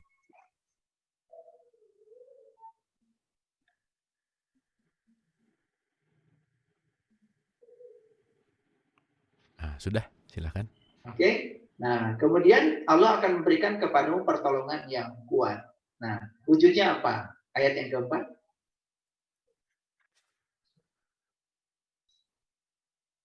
Ya, ini punten mungkin agak delay ke situnya Ayah Guru. Gak apa-apa. Iya. Memberi kesempatan pada saya untuk bernapas. Baik, kita lihat ya. Wallati anzala sakinata fi qulubil mu'minin liyazdadu imanan ma'a imanihim. Jadi di sini dikatakan liyazdadu. Jadi iman itu tidak ada yang berkurang. Kalau menurut ayat ini iman itu cuma satu, bertambah terus. Nah, kenapa lalu faktanya ada iman yang berkurang? Nah, iman yang berkurang itu karena iman-imanan. Iman yang hanya pengakuan, tidak diawali dengan keterbukaan mata qalbu. Jadi oleh karena itu, pertanyaan Pak Setiadi saya jawab lebih ringkas lagi ya. Kenapa ada kesadaran yang naik turun? Itu kesadaran yang sebetulnya kesadaran palsu. Karena kesadaran yang sesungguhnya tidak naik turun, kesadaran yang sesungguhnya naik terus. Makanya di sini tidak ada iman itu berkurang, iman itu bertambah terus. Oleh karena itu maka kesadaran yang perlu dibangun adalah kesadaran yang berbasis pada Quran surah Al-Fat ini. Jadi dimulai dengan keterbukaan mata kalbu, lalu kita bisa mengakses ya sumber kecerdasan pada diri, lalu proses manunggal ya bersama ya Sang Maha yang ada di dalam diri itu tidak pernah lepas. Maka tidak pernah ada ruang dan waktu untuk terpisah dari dia yang Maha Sadar. Nah, oleh karena itu maka di dalam Quran dikatakan orang yang selalu sadar maka disebutnya ulul albab. Makanya ada kata-kata ulul albab itu adalah orang yang selalu ingat itu kan sadar. Ya. Orang yang selalu sadar, ingat ya. Nah, ingat itu tentu ada syaratnya. Syarat sahnya ingat harus tahu yang diingat. Dan orang yang ingat itu dikatakan di dalam Al-Qur'an sebutannya ulul albab. Jadi ulul albab itu adalah allazina yazkurunallaha qiyaman wa qu'udan wa 'ala junubihim. Orang yang selalu sadar dalam keadaan berdiri, duduk dan berbaring. Jadi kesadaran itu ajab sebetulnya. Kalau kesadaran yang sesungguhnya. Lalu kesadaran yang naik turun itu ya kesadaran yang palsu. Iman juga sebenarnya bertambah terus, yang asli. Lalu ada iman naik turun deh, itu yang iman-imanan, yang aku beriman. Yang tidak pernah kapan dia mulai iman, itu nggak jelas judulnya. Tahu-tahu ngaku iman ada. Pasti modelnya model gitu, model tersapu angin lah. Itu modelnya model gelombang seperti itu. Lalu yang kedua, ya justru ya karena tidak pernah mati, maka harus reinkarnasi. Ini pertanyaan yang kedua. Iya. Pertanyaan yang kedua tadi. Ini saya jawab singkat aja. Kenapa ada reinkarnasi? Bukankah kita tidak bisa mati? Yes, justru karena tidak bisa mati, maka harus ada reinkarnasi. Reinkarnos. Kenapa? Loh. Kan tubuh ini kan mengalami kematian. Setiap hari itu, tubuh kita itu 17 miliar sel mati. Jadi kematian itu sudah mulai dari sekarang. Jadi kematian sudah mulai loh tiap hari. 17 miliar sel setiap hari itu mati.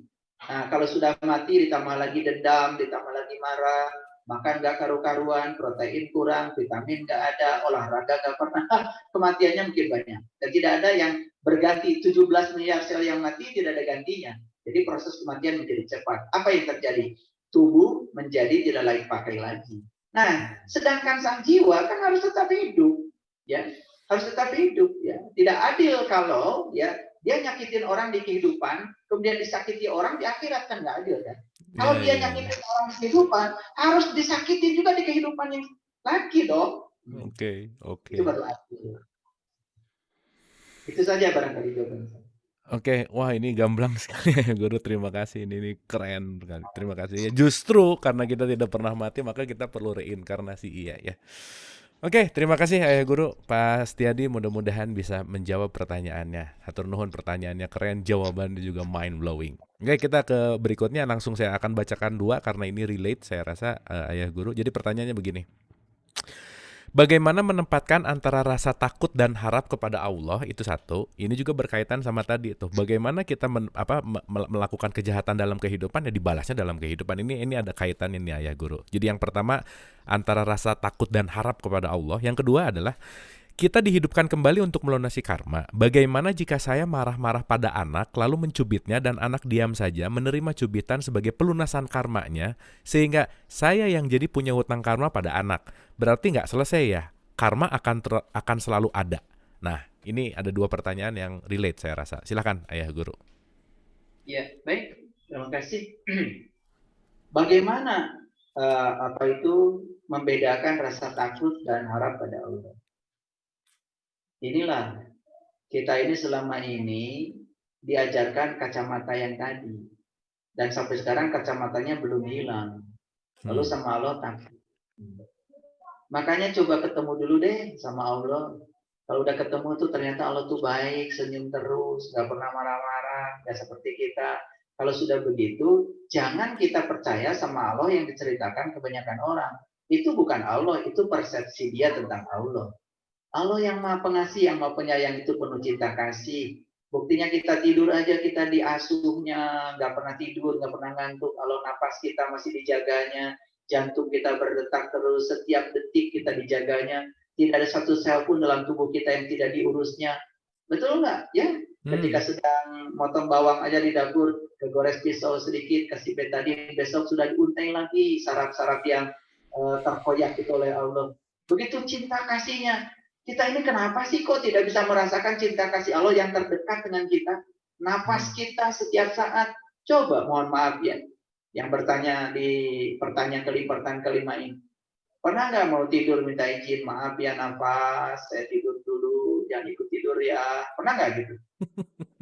Nah, ya maaf jantungnya, saya mau tidur dulu. Ya jangan ikut tidur ya. Coba kalau jantung ikut tidur 2 menit saja. Nafas ikut tidur 2 menit saja.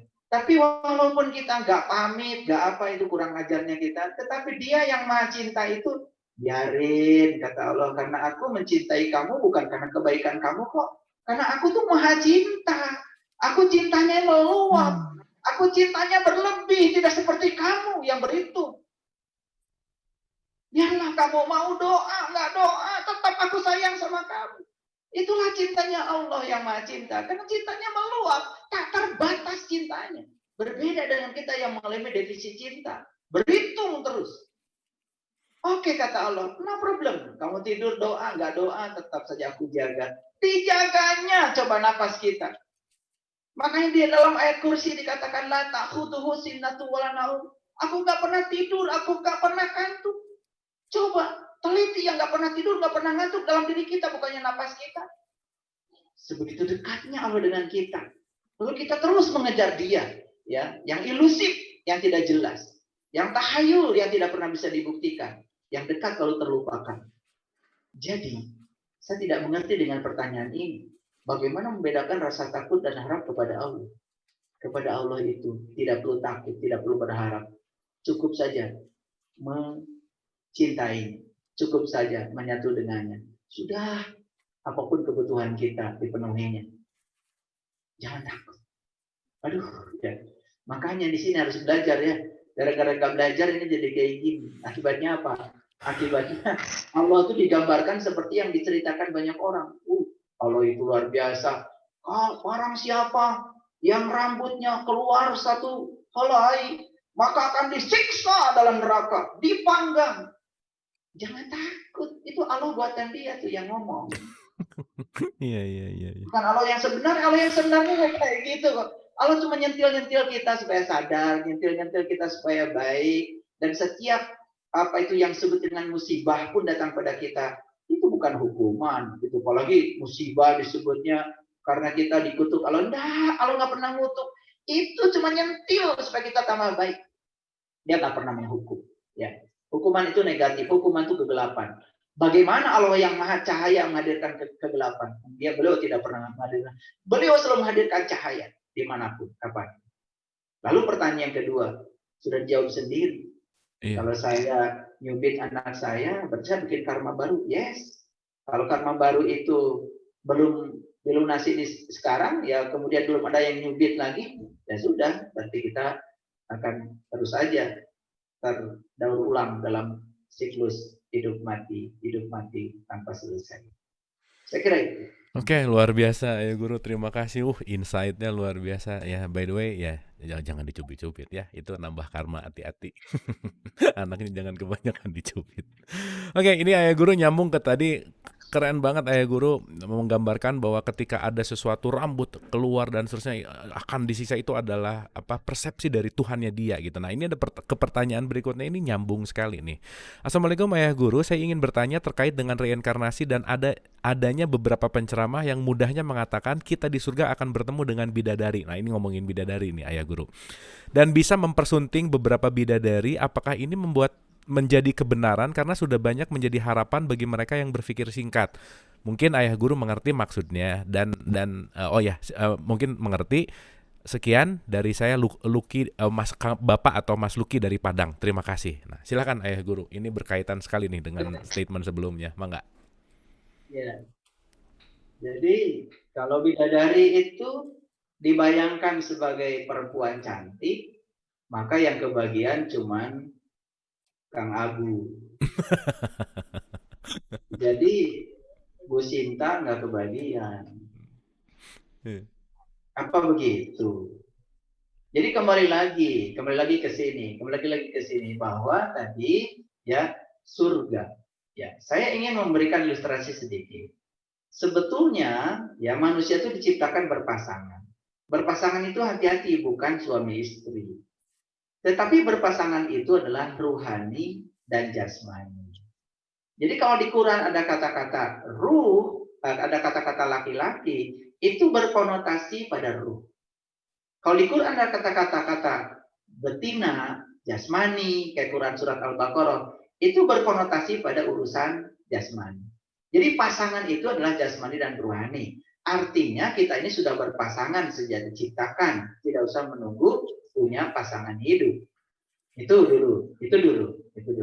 Nah, sekarang surga itu siapa tadi? Untuk mereka yang berkesadaran. Kalau orang itu kemudian mati dalam keadaan berkesadaran, ya, ini yang keluar dari tubuhnya itu sang laki-laki, itu ruh. Ruh itu konotasinya tadi laki-laki. Nah, otomatis ya, karma baiknya kan banyak. Kalau karma baiknya banyak, suatu saat dia kalau datang ke sini dikasih lagi tubuh yang cantik. Kalau jadi perempuan cantik, kalau jadi laki-laki ganteng, hidup di keluarga yang berkecukupan, ya, anaknya raja, spiritualnya bagus, punya guru spiritual, punya keluarga spiritual, berkesadaran tinggi, bukannya itu surga? Bisa dimengerti ya? Bisa dimengerti. Jadi ini si roh ini lepaskan dari tubuh ini. Nah, nanti dia akan mendapatkan tubuh baru. Tubuh baru yang nanti itu tentu saja sesuai dengan karmanya. Sesuai dengan karma dia. Jadi punya tubuh yang baru, sudah cantik, ya, ganteng, lahir di keluarga yang serba ada, berpendidikan tinggi, berkecukupan, ekonomi tidak kurang, kesadarannya tinggi, ya, spiritualnya luar biasa. Lalu ya, mohon maaf ya, seperti cerita tentang para penuntun jalan Mereka itu lahir di istana, kemudian meninggalkan istana, kemudian ya hidup di masyarakat biasa, menarik jiwa-jiwa yang lemah. Nah, itu kan sebetulnya mereka ini adalah orang-orang yang berkesadaran. Jadi oleh karena itu saya ingin titik beratkan sekali lagi. Hari ini Bapak Ibu yang ikut, saya lihat ada 346 orang nih, yang ikut pencerahan malam ini. Saya kira ini adalah orang-orang yang karma baiknya banyak. Karena apa? Orang yang sekarang ini lapar, yang belum punya beras, mungkin tidak ada di sini. Orang yang saat ini masih mencari sesuap nasi, masih jalan, mesti ngojek misalkan, nggak mungkin ada di sini. Jadi kita ini diberi kecukupan sekarang ini karena karma baik kita. Maka kita sudah meningkatkan kebutuhan kita bukan primer lagi, bukan urusan perut lagi, naik pada urusan sekunder. Bagaimana jiwa saya berkesadaran? Maka malam ini hadir di sini mendengarkan dialog positif ini. Bukannya ini karma yang sangat luar biasa. Saya ingin semua kita bersyukur karena malam ini kita bisa bertemu dengan sahabat yang satu frekuensi, yang memasuki dialog positif, yang pikirannya sudah positif, sudah terbuka, yang sudah bisa menghancurkan kacamatanya tadi, kacamata persepsinya. Dan kemudian malam ini kita mendapatkan kajian yang membuka wawasan kita lebih luas. Bukannya ini adalah karma baik dari Bapak Ibu sekalian yang luar biasa. Jadi, ya, untuk sahabat yang bertanya Pak Luki tadi di Padang kalau tidak salah, ya. Betul. Oke. Jadi kita kan selama ini membayangkan nanti di sana itu ada bidadari. Kasihan dong, ya. Bidadari kan buat Kang Agung. Ya, Bu Sinta nggak kebagian. Udah soleh Bu Sinta ini, tapi masuk surga nggak kebagian bidadari. Bidadara nggak ada di sana. Guru. Pemahamannya kan jadi aneh gitu. Jadi pemahaman yang begitu luas ini kemudian didangkalkan. Saya kasih tambahan sedikit deh. Makanya coba kalau Bapak Ibu pergi haji, lihat pergi haji. Coba yang pakai ihram siapa? Laki-laki. Artinya apa? Laki-laki kan ruh. Artinya yang bisa disucikan itu cuman ruh sama jiwa. Tubuh nggak bisa disucikan. Diwudukan berkali-kali juga tetap air kencing di dalam. Diwudukan berkali-kali aja tetap beraknya kan di dalam. Yang bikin kotor WC itu kan tubuh kita kok. Artinya tubuh ini nggak bisa dibersihkan. Makanya perempuan nggak usah pakai ihram. Itu simbolik. Artinya jasmani tidak akan pernah bisa dibersihkan. Begitu sampai di sa'i, laki-laki lari. Perempuan jalan saja walaupun guru senam.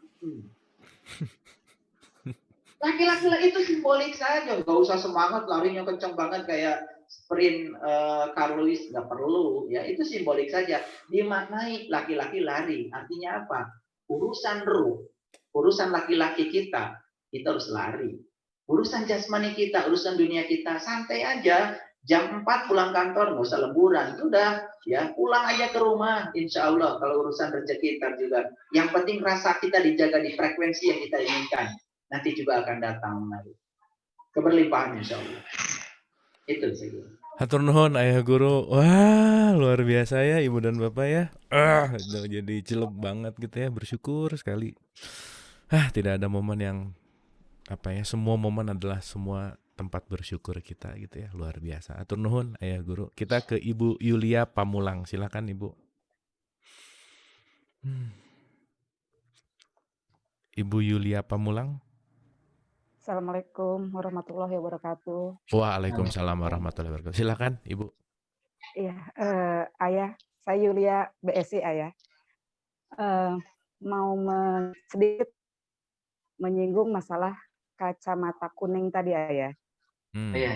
Yang saya tanyakan, ketika kita sudah bisa melepas kacamata kuning dalam tanda kutip, bagaimana aplikasinya terhadap ritual syariat agama yang selama ini kita jalankan, Ayah? Oke. Terima kasih. Terima kasih. Ini pertanyaannya fundamental sekali ini, dalam sekali. Terima kasih Ibu Yulia. Mangga ayah guru, silahkan. Baik. Kalau kita mengingat kembali cerita Farid tadi itu, lalu kan Farid itu bertanya kepada Pak Tua yang menaiki keledai tua. siapakah Bapak ini? Lalu Pak Tua dalam mimpinya, kemudian Pak Tua mengatakan, aku adalah Allah. Dengan sedih dan mengatakan bahwa ya tidak ada lagi orang yang bersamaku. Karena sebagian sudah punya atribut A, sebagian sudah punya atribut B, sebagian sudah punya atribut C, sebagian sudah punya atribut D. Tolong perhatikan, saya tidak kemudian menegasikan agama sebagai jalan. Jadi sekali lagi, saya tidak menegasikan agama sebagai jalan. Yang namanya mau mencapai tujuan, tetap kita perlu jalan. Yang namanya mencapai tujuan, jangan menjadikan jalan sebagai tujuan. Itu, jangan menjadikan jalan sebagai tujuan. Lalu banyak di antara kita yang lupa. Lalu atribut itu terlalu melekat pada diri kita. Lalu kita cuma bangga dengan atribut yang melekat pada diri kita. Lalu lupa kita mencapai tujuan dari kehidupan itu sendiri. Jadi pertanyaannya Ibu Yuli, apakah ketika kacamata kuning ini sudah saya lepaskan dan saya bisa melihat semua perbedaan apa adanya? Karena yang menciptakan perbedaan itu adalah Allah. Yang menciptakan persamaan yang ingin selalu sama itu sebetulnya adalah egonya manusia. Ya. Bagaimana aplikasinya terhadap ritual syariat? Saya sarankan, syariat itu seperti perahu. Kalau kita mau nyebrang ke sana, ya pakai dulu dong perahunya. Ini belum nyebrang ke sana, perahunya udah dihancurkan. Itu kebanyakan begitu ya. Jadi belajar ilmu spiritual, kemudian malah justru menegasikan syariat. Nah, syariat yang saya maksud adalah ritual. Karena di balik ritual itu banyak sekali simbol-simbol yang harus kita baca. Nabi Muhammad saja mengatakan sholat itu adalah mi'rajnya orang yang beriman. Artinya dalam gerakan-gerakan sholat yang diajarkan beliau itu, ada cara, ada metode untuk kita manunggal. Jadi sebenarnya jangan disepelekan, nah cuman harus belajar. Jadi oleh karena itu maka saya menekankan bahwa ya ketika kacamata kita sudah dibuka, kita hanya lebih toleran terhadap perbedaan. Tidak merasa paling benar sendiri. Tapi kita tetap harus mengambil satu jalan agar kita tekun di jalan itu mencapai tujuan. Karena untuk mencapai tujuan tetap perlu jalan. Untuk mencapai tujuan tetap perlu petunjuk jalan. Untuk mencapai tujuan tetap saja perlu penuntun jalan. Jadi oleh karena itu yang tekun dalam bersyariat teruskan, tingkatkan mutunya, tingkatkan kualitasnya. Saya tidak menegasikan itu. Terima kasih. Terima kasih Ayah Guru, luar biasa ya. Memang semuanya kesadaran itu bertingkat, bukan berarti meniadakan tetapi mengerti lebih dalam gitu. Jadi setuju sekali tadi diumpamakan dengan sangat indah apa yang namanya syariat itu adalah sesuatu hal atau wadah atau perahu gitu. Hatur nuhun Ayah Guru. Selanjutnya kita ke Bapak Purwadi, silakan Pak Purwadi. Terima kasih. Ya, silakan. Assalamualaikum warahmatullahi wabarakatuh. Waalaikumsalam warahmatullahi wabarakatuh. Guru, ya, saya ada 2 pertanyaan nyambung kepada penjelasan saya mengenai kasih sayang Allah kepada kita yang tak terbatas. Nah, itu pun sampai detik terakhir di orang yang mau meninggal pun mengucapkan la ilaha illallah tanpa kedua bibir bergerak berkatup. Itu pertama. Yang kedua, adakah benang merah yang menghubungkan antara Nabi Muhammad SAW dengan umatnya yang berikutnya secara berantai sampai dengan detik ini? Apakah itu melalui stem cell atau DNA, atau yang pernah saya baca melalui salawat yang ditujukan kepada beliau, salawat Nabi. Demikian Ayahanda Guru, mohon penjelasan. Oke, terima kasih Pak Purwadi. Tadi berkaitan nomor 1 tentang kasih sayang Allah, sampai pada akhirnya pun kalimatnya adalah la ilaha illallah. Dan yang kedua, ini mungkin pertanyaannya keren nih. Dari Nabi Muhammad sampai berikutnya ini kaitannya bagaimana? Apakah dari stem cell atau dari DNA tadi atau dari sholawat gitu? Silakan Ayah Guru, mangga. Ya, Kalau kita berbicara tentang reinkarnasi, sebetulnya sangat luas ya. Jadi reinkarnasi itu tidak selalu dalam satu keluarga kecil. Reinkarnasi itu bisa menyebar keluar, ya. Itu tergantung tingkat kesadaran. Nah, terus bagaimana hubungan antara Nabi Muhammad dengan umat yang selanjutnya? Kalau saya boleh membahas istilah sholawat dulu sebelum saya jawab berikutnya. Sholawat ini kan sebetulnya adalah cara kita menghubungkan. Nah, sholawat ini sebenarnya kita bukan menghubungkan diri dengan Nabi Muhammad sebetulnya. Tapi sholawat itu adalah cara kita menghubungkan dengan diri kita dengan Allah. Lalu perantaranya adalah Nabi Muhammad. Nah, jadi sebetulnya ya, sholawat yang sebenarnya itu sebetulnya adalah bukan terus-menerus membaca kalimat Allahumma sholli ala Sayyidina Muhammad wa ala ali Sayyidina Muhammad. Bukan itu sebetulnya. Tapi sholawat yang sesungguhnya adalah ikhtiar kita supaya kita terhubung dengan orang-orang yang mewarisi ilmunya Nabi Muhammad. Jadi sholawat yang sesungguhnya itu adalah upaya sebetulnya. Upaya kita supaya kita terhubung dengan orang-orang yang mewarisi ilmunya Nabi Muhammad. Makanya dalam hadis ada kata-kata begini. Beruntunglah orang ya yang hidup bersama denganku karena mendapatkan ilmu langsung dariku. Tapi lebih beruntung lagi orang-orang yang hidup tidak sejaman denganku, tapi mereka masih dapat ilmuku dari para pewarisku. Jadi sebenarnya sholawat yang sesungguhnya adalah ya kita berupaya untuk mencari agar kita terhubung dengan pewarisnya beliau. Agar kita bisa terhubung dengan ya ilmu metode yang bisa mengantarkan beliau kepada Allah. Jadi ilmu yang pernah digunakan beliau mengantarkan beliau kepada Allah itu sekarang sudah diwariskan kepada para penerusnya. Yang dikatakan Nabi sendiri, al ulama warasatul anbiya. Nah, jadi kita ini sebenarnya sholawat yang sesungguhnya adalah berupaya untuk mencari agar kita tersambung dengan orang-orang yang mewarisi ilmunya Nabi. Nah, bahwa secara material, apakah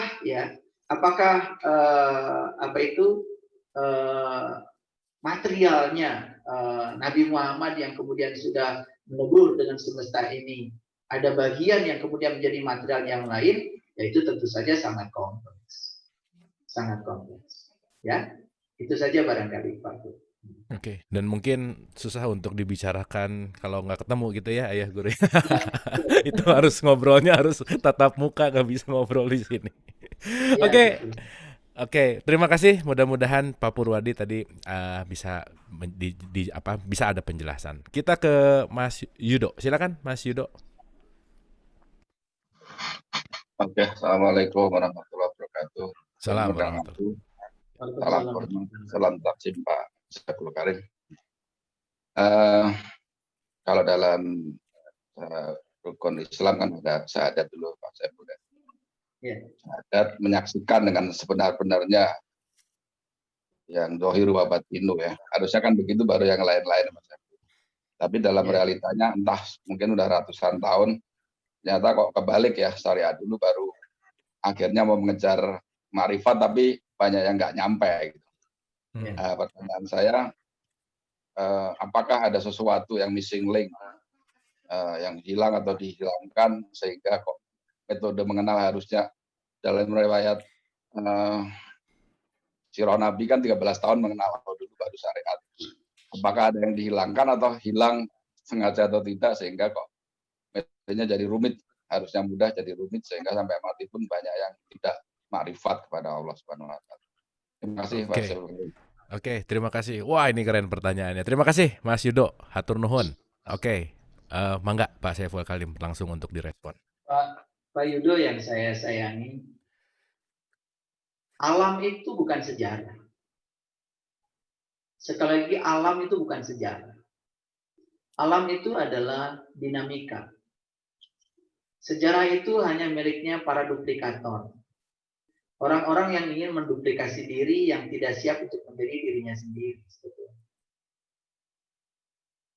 Oleh karena itu maka kita harusnya terus maju ke depan. Itu yang paling penting. Nah sekarang pertanyaannya, apakah dihilangkan atau hilang dengan sendirinya? Sebetulnya penyebabnya sederhana. Terlalu banyak orang yang berbicara tentang Allah, tetapi dia sendiri tidak bisa berbicara kepada Allah. Terlalu banyak orang yang berbicara tentang Allah, tetapi dia sendiri sesungguhnya tidak bisa bicara kepada Allah. Bisa paham ya maksud saya? Terlalu banyak orang yang terbuka mulutnya, sementara apa yang keluar dari mulutnya itu hanya persepsi, bukan pengalaman pribadi yang terverifikasi. Akibatnya ini ya menjadi missing link. Nabi Muhammad sendiri mengatakan awaluddin ma'rifatullah ta'ala wa rasuli. Awalnya agama itu dalam mengenal Allah dan Rasul. Jadi awalnya agama bukan syariat. Awalnya agama itu adalah mengenal. Jadi sebetulnya dalam sistem pendidikan agama kita juga ada yang aneh ya, ada yang aneh. Kalau kita lihat Nabi Muhammad sendiri kan tidak menyembah dulu, tetapi mengenal dulu, ketemu dulu, baru menyembah. Mi'raj dulu, baru sholat kan gitu. Jadi artinya ritual itu hanya salah satu cara mengekspresikan diri dari apa yang beliau kenal. Walaupun sebetulnya ujungnya bukan lagi penyembahan, karena penyembahan itu antara yang disembah dengan yang menyembah kan ada jarak. Yang terjadi itu adalah justru manunggal yang disebut dengan sholat. Sholat itu cuma manunggal karena sholat sendiri artinya adalah penyatuan. Makanya dimulai dengan wudhu. Wudhu itu artinya adalah perpisahan. Hanya yang berhasil melakukan perpisahan maka dia akan melakukan penyatuan. Itulah makanya wudhu serangkaian dengan sholat. Jadi sebetulnya ya seperti yang saya sampaikan, terlalu banyak orang yang berbicara, mulutnya terbuka, sementara ya dia itu hanya membicarakan apa kata orang, tetapi sesungguhnya dia sendiri tidak mengalami yang dibicarakan. Nah akibatnya ini membangun suatu bangunan kebohongan yang terus-menerus, yang kemudian pada titik tertentu saking diulang-ulang menjadi kebenaran. Nah kalau kita merujuk kepada rukun Islam tadi yang disampaikan oleh Pak Yudo, mohon maaf ya, kan sebetulnya sebelum kita menyaksikan itu, kan harusnya kita berkunjung dulu dong. Berkunjung dulu ke rumahnya, ketemu, baru menyaksikan, kan gitu. Ya. Tapi kan berkunjungnya nomor 5.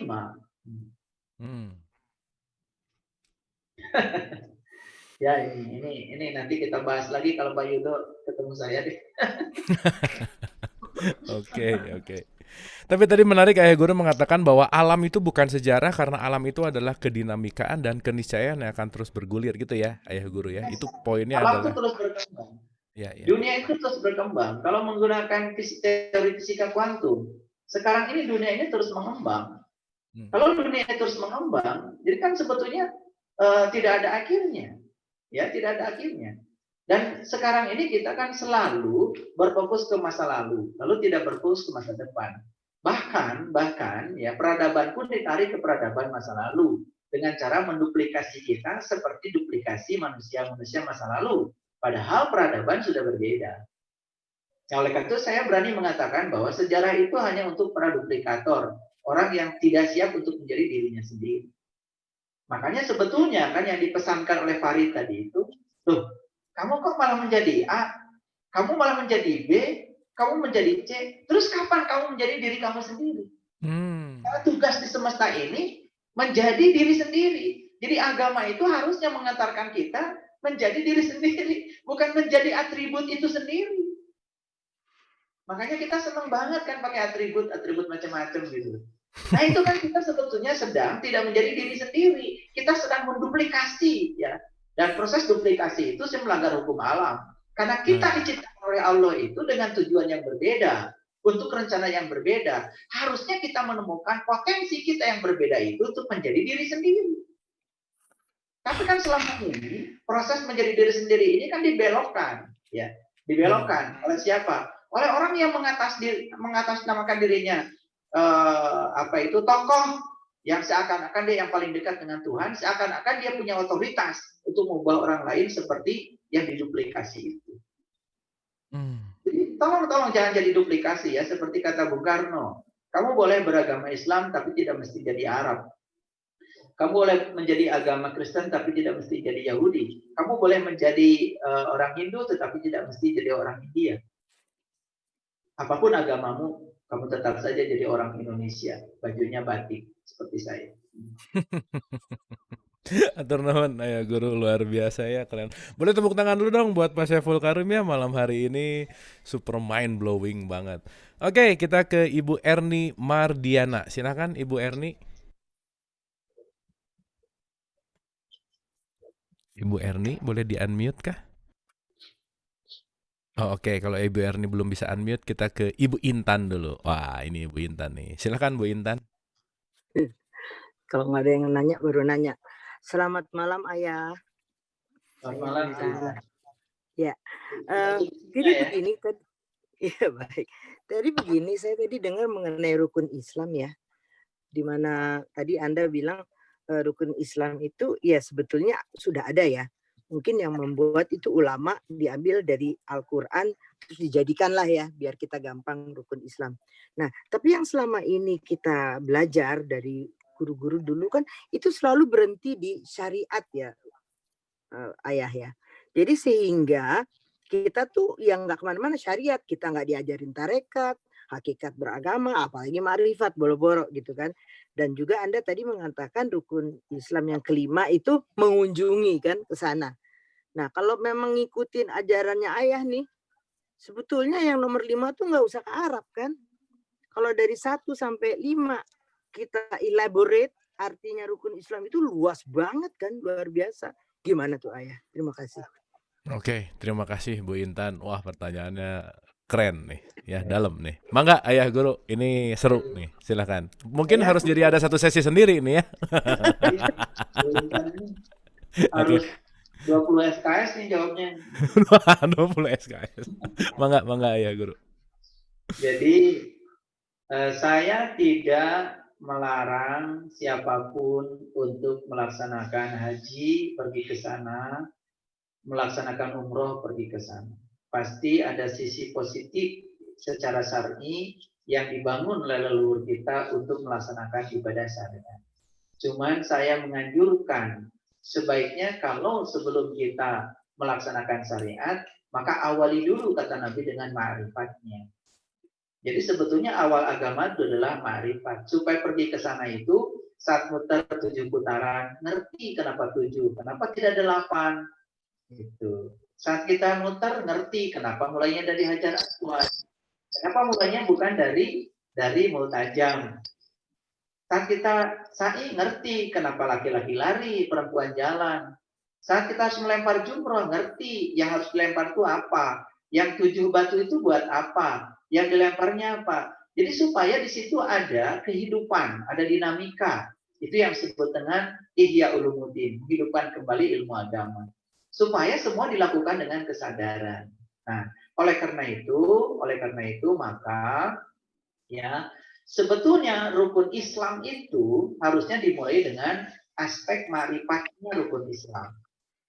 Jadi kalau aspek ma'rifatnya rukun Islam itu sangat berbeda dengan aspek syar'inya rukun Islam. Rukun Islam dimulai dengan syahadat, sholat, kemudian zakat, kemudian puasa, kemudian haji, ya.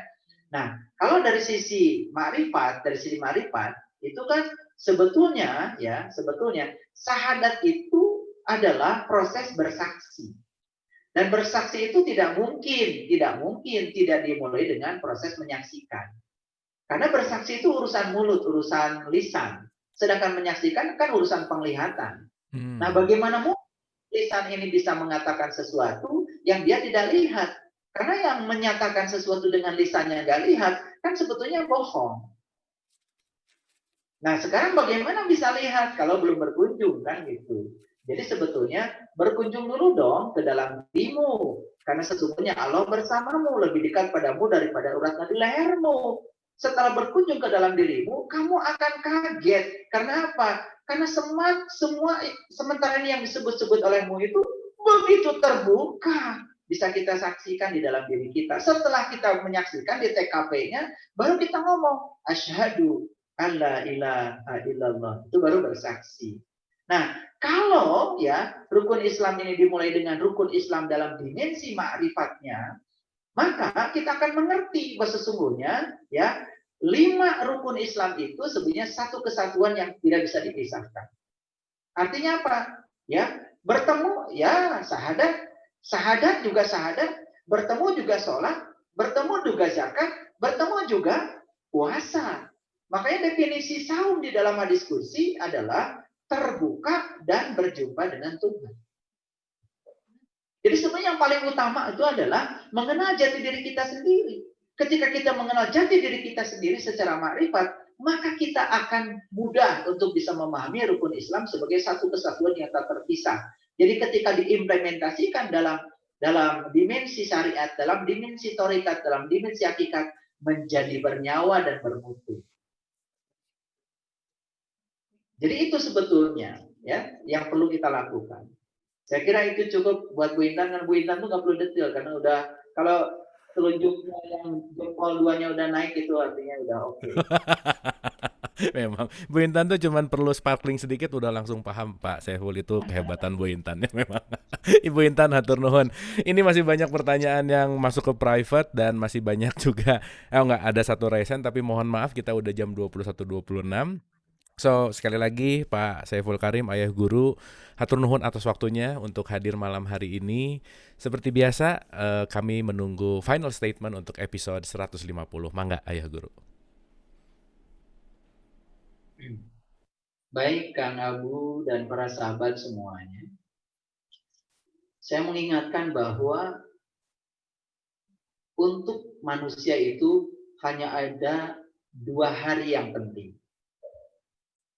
Hari pertama adalah hari di mana kita dilahirkan.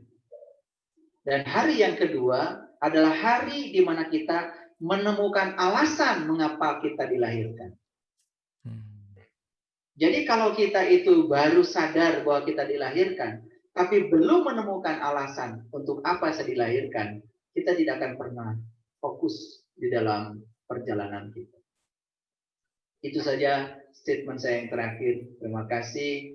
Assalamualaikum warahmatullahi wabarakatuh. Waalaikumsalam warahmatullahi wabarakatuh. Ibu dan Bapak boleh tepuk tangan untuk Bapak Saiful Karim ya. Luar biasa malam hari ini. Final statementnya strong sekali gitu ya. Cuman ada 2 poin, dilahirkan dan menemukan alasan dilahirkan. Terima kasih Bapak, Ayah Guru, luar biasa. Ibu dan Bapak sekalian, terima kasih juga. Saya mendapatkan satu private message yang biasanya saya nutup juga pakai beberapa kata, tapi saya pengen membacakan statement ini gitu. Private message ini pas tadi Pak Saiful Karim mengatakan kita bersyukur bisa berkumpul di sini, kita bersyukur diberikan waktu oleh Allah untuk berkumpul, dan tidak semua orang bisa melakukan itu karena frekuensinya sama. Dan ini statement yang sangat-sangat saya baca jadi terenyuh gitu ya, dan saya mau baca untuk penutup malam hari ini. Kalimatnya begini. Saya sesak rasanya, alhamdulillah dipertemukan dialog positif. Saya benar-benar gak kemana-mana selama ini. Saya mati rasa, Masya Allah saya diselamatkan. Sehat selalu Kang Abu, semoga dialog positif semakin luas memberi manfaat seperti apa yang sudah saya rasakan. Saya alami jadi punya keluarga baru, kehidupan baru. Senantiasa Ibu dan Bapak, program ini, acara ini juga adalah acara semua gitu ya. Ini juga bentuk dari kasih sayang Allah, bukan acara siapa-siapa, dan semoga senantiasa bisa bermanfaat untuk siapapun. Terima kasih, dan kita semua adalah keluarga besar, kita semua berkasih sayang, dan kita semua love each other. Hatur nuhun, mohon maaf lahir dan batin. Wabillahi taufiq wal hidayah. Assalamualaikum warahmatullahi wabarakatuh. Hatur nuhun.